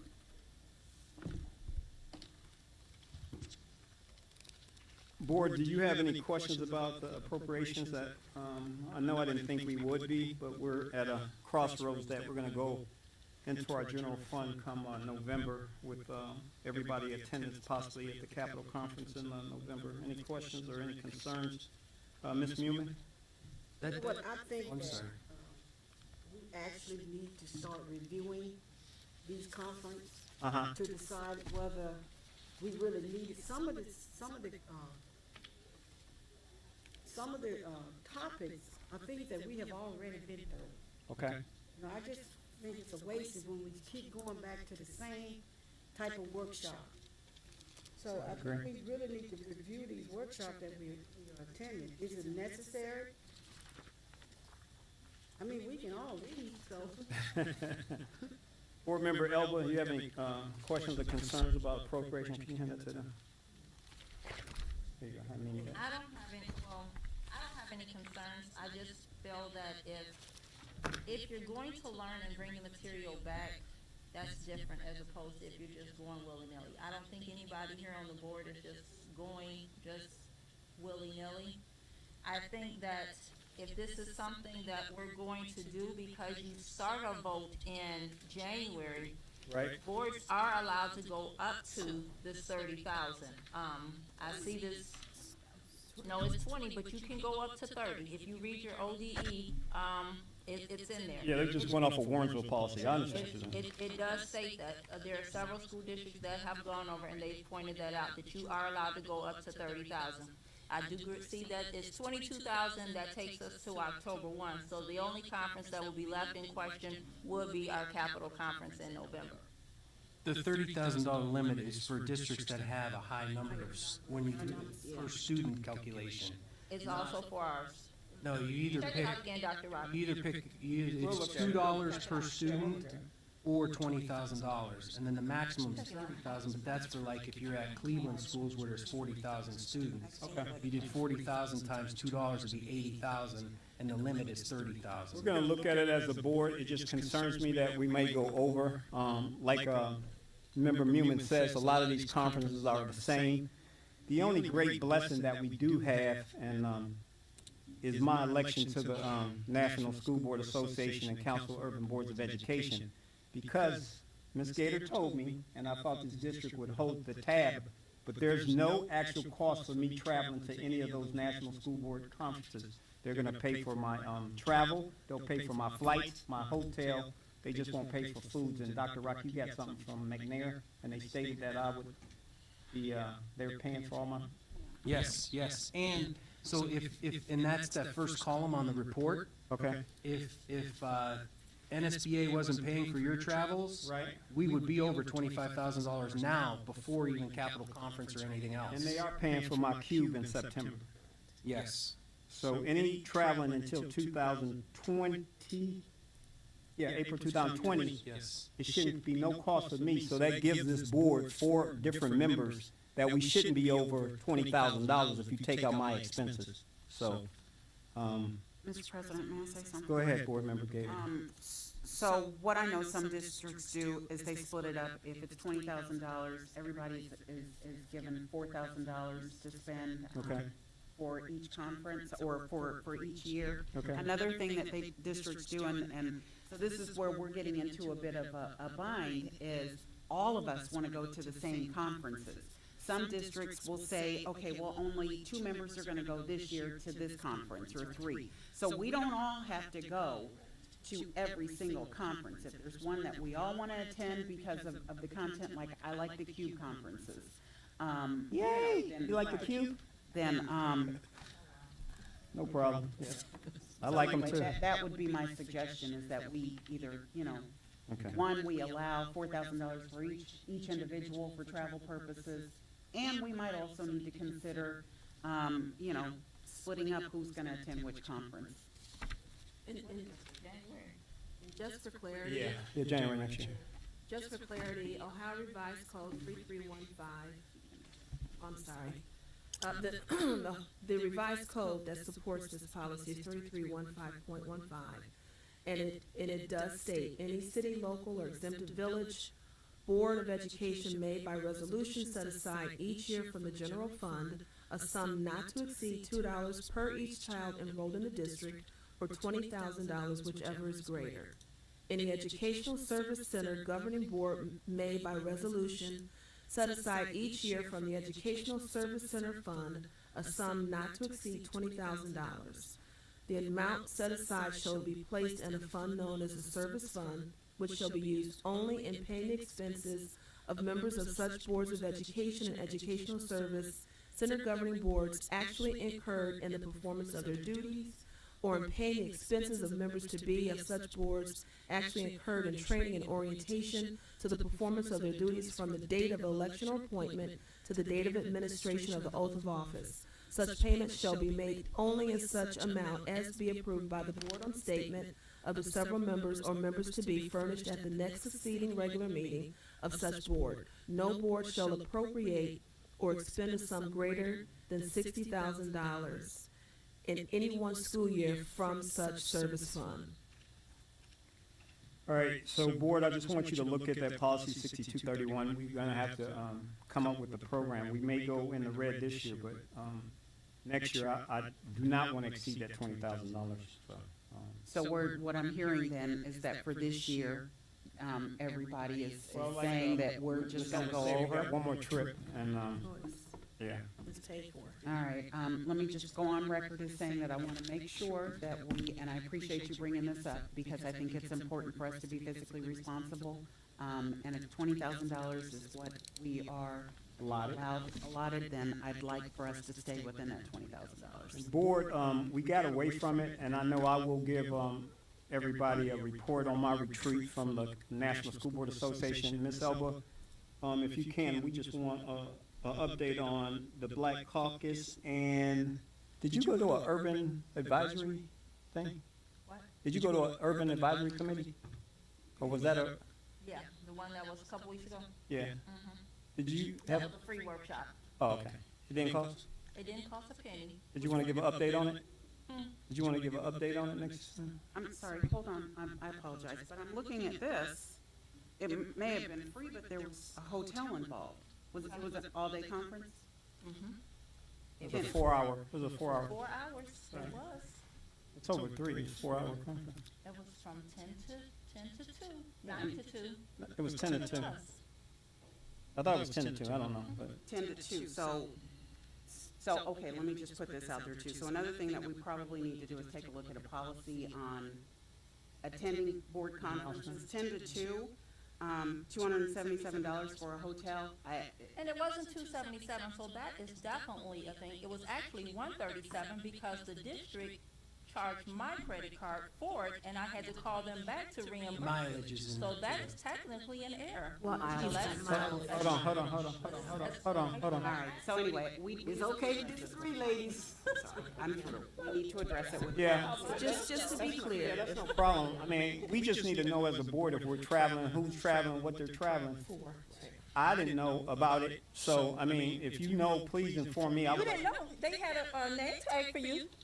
They have name tags for me everywhere. I don't know. They had a name tag for you, they said you were registered, because they asked me where you were at. Board member, I knew nothing about it till later. I knew nothing about it. All right, moving on. Next on our board agenda, unfinished business.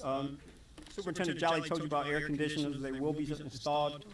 For all of our educators, you will have cooler conditions, the teachers, scholars. I know that's right. I've been in them schools. I know that's right. Westwood is almost done. We want to thank Jonathan and Dr. Caver. They're doing a great job. Rob and the rest of them. I'm sorry. 8.3 board. I did right? 8.3. Yeah. 8.3. We did do an evaluation of our superintendent Jolly. I just want to put it on the record. I've worked with the superintendent. He's doing a great job. He's getting this district where we need to be. We're going to finish up Mr. Jolly's evaluation, but we need to start on Treasurer Dr. Rock's evaluation. I did actually talk to each of you individually. Wednesday would be the best day. Dr. Rock's available Wednesday at 6 at the board. Is 6 o'clock this coming Wednesday, August the 2nd, good for everybody? 6 o'clock at the board to do? You said that's a Wednesday? Yeah, it's a I want to Wednesday. say this, in the future, some of you all violated the Sunshine Act when you sent that email out asking for people to attend the meeting. That's stuff that we need to discuss here and not via email. And that's why I did not respond back. What email? When you sent the email out about which dates do we want to meet for Dr. Rock, when people respond to that, that's a violation. I didn't send one, huh? Yes, you did. When was that? Would you like me to read it to you? I mean, what day was it? No. Okay. No. Wednesday works well for me, but yes. Okay, so is Wednesday good or no? He said yes. I mean, we got 4 other board members. Oh, I was Wait, don't- replying for me. Well, thank you. I appreciate it. What about you, Wednesday? I'll make it work. We're about these kids. I'm not about all this. So, all right, so Wednesday, Dr. Rock at 6 o'clock at the board. We'll do your evaluation. I'll get with you Tuesday. And Can we make sure we get your self-evaluation ahead of time, please? Thank you. thank you, Dr.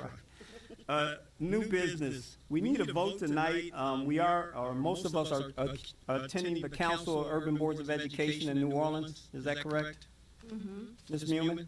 Yes. Ms. Elba? You're attending? I Okay. think everybody's attending. That's why I thought we booked it. So we do need to make a vote on that. We need to change our actual regular board meeting. It's normally on September 28th. That will be the first day of the CUBE conference. So we need to change it to the 26th. If the 26th is good for you guys on a Tuesday. Okay. Because you're going to get on a plane that I Wednesday. guess I'm a little confused here because this is asking to vote for us to attend. No. That's what this says. I know, but I'm talking about 9, what is it? 9.3. 9-1. Yeah, I'm talking about 9.1 right Oh, now. you on 9.1, okay. I'm sorry. Excuse me. Okay, you said that, okay. So is that okay for everybody to be September 26th, 7 o'clock here? Instead of the 28th? September 26th? Yeah, because you guys get on planes on the 27th. That's a Wednesday? It's a Tuesday. It's a Tuesday, it's Oh, me. her and I are Wednesday. Okay. You're flying out Wednesday.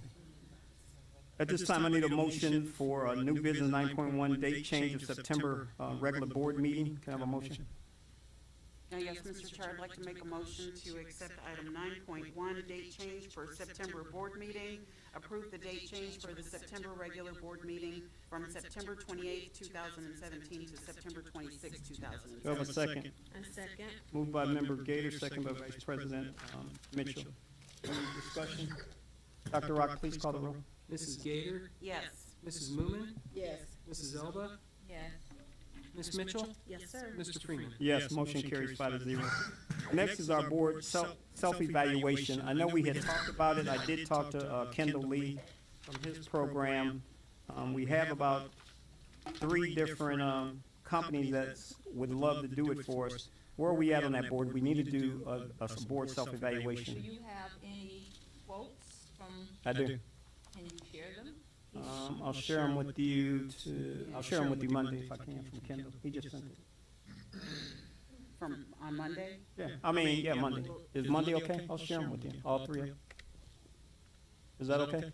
I mean, that's fine. I mean, I don't think we can make a decision until we see. Right, that's why I want to give it to you. Okay. All right, and 9.3 is the CUBE conference. Everybody said they're going. We don't need a vote on that. Dr. Rock, your secretary already booked most of the staff? Yes. Okay. Mr. President, I'm sorry, can we back up about board self-evaluation?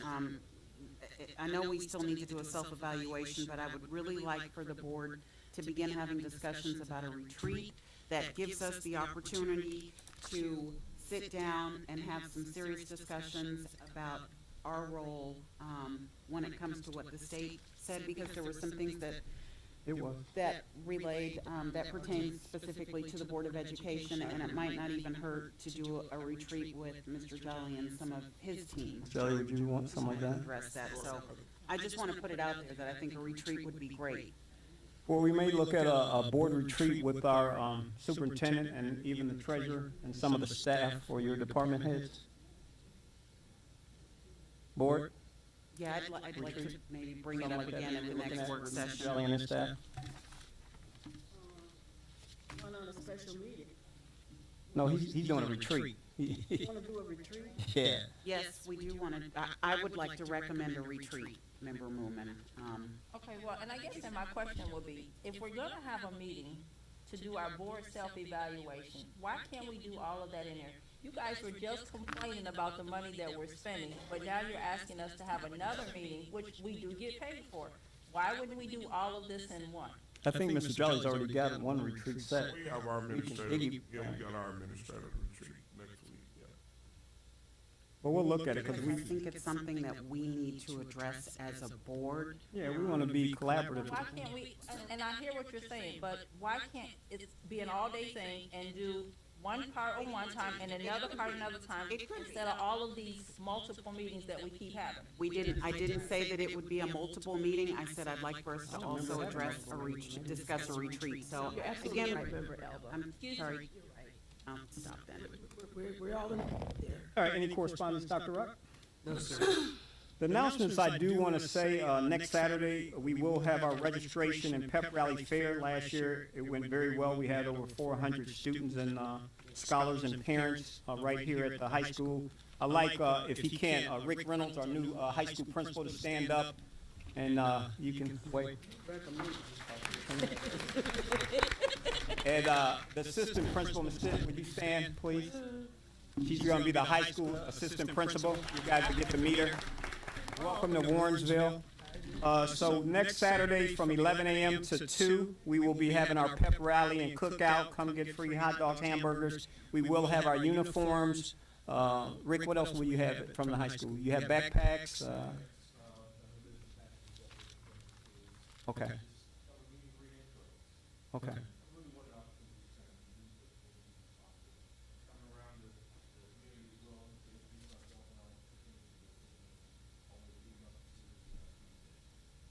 And also on August the 1st, Rick, you're having your freshman orientation that day from 6 to 7? It's important, I don't want to overstate right now, but it's important for us to start the year off right. Okay. And the transition between 8th and 9th grade is with some of the kids. So what that is basically to give them an idea of what high school looks like, so they know some of the scenes of inviting scenes to help with kind of taking the kids around the school and really building some relationships at the beginning so that the transition from 8th and 9th grade is a little easier.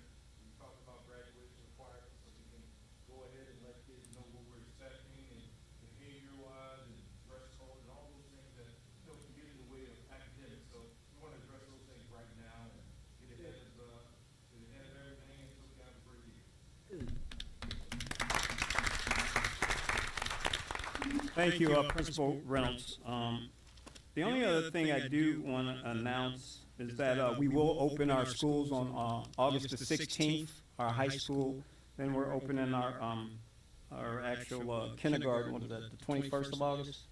And then pre-K is the 26th of August. So we will be ready to start.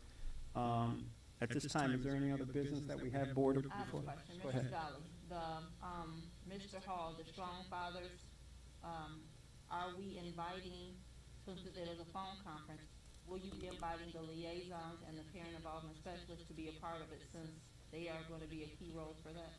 I hadn't planned to. I wanted to do the initial Right. So We gotta vet so- them. Yeah, we gotta vet them. Talk to, see what program. Yeah, I want to vet them.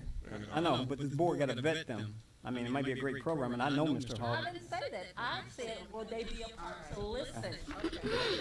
At this time, I'd like to have a motion to adjourn tonight's meeting. Do I have a motion? Mr. Chair, I move that this board adjourn this evening's meeting. Do I have a second? I second. Dr. Rock, would you please call the roll? Mrs. Newman?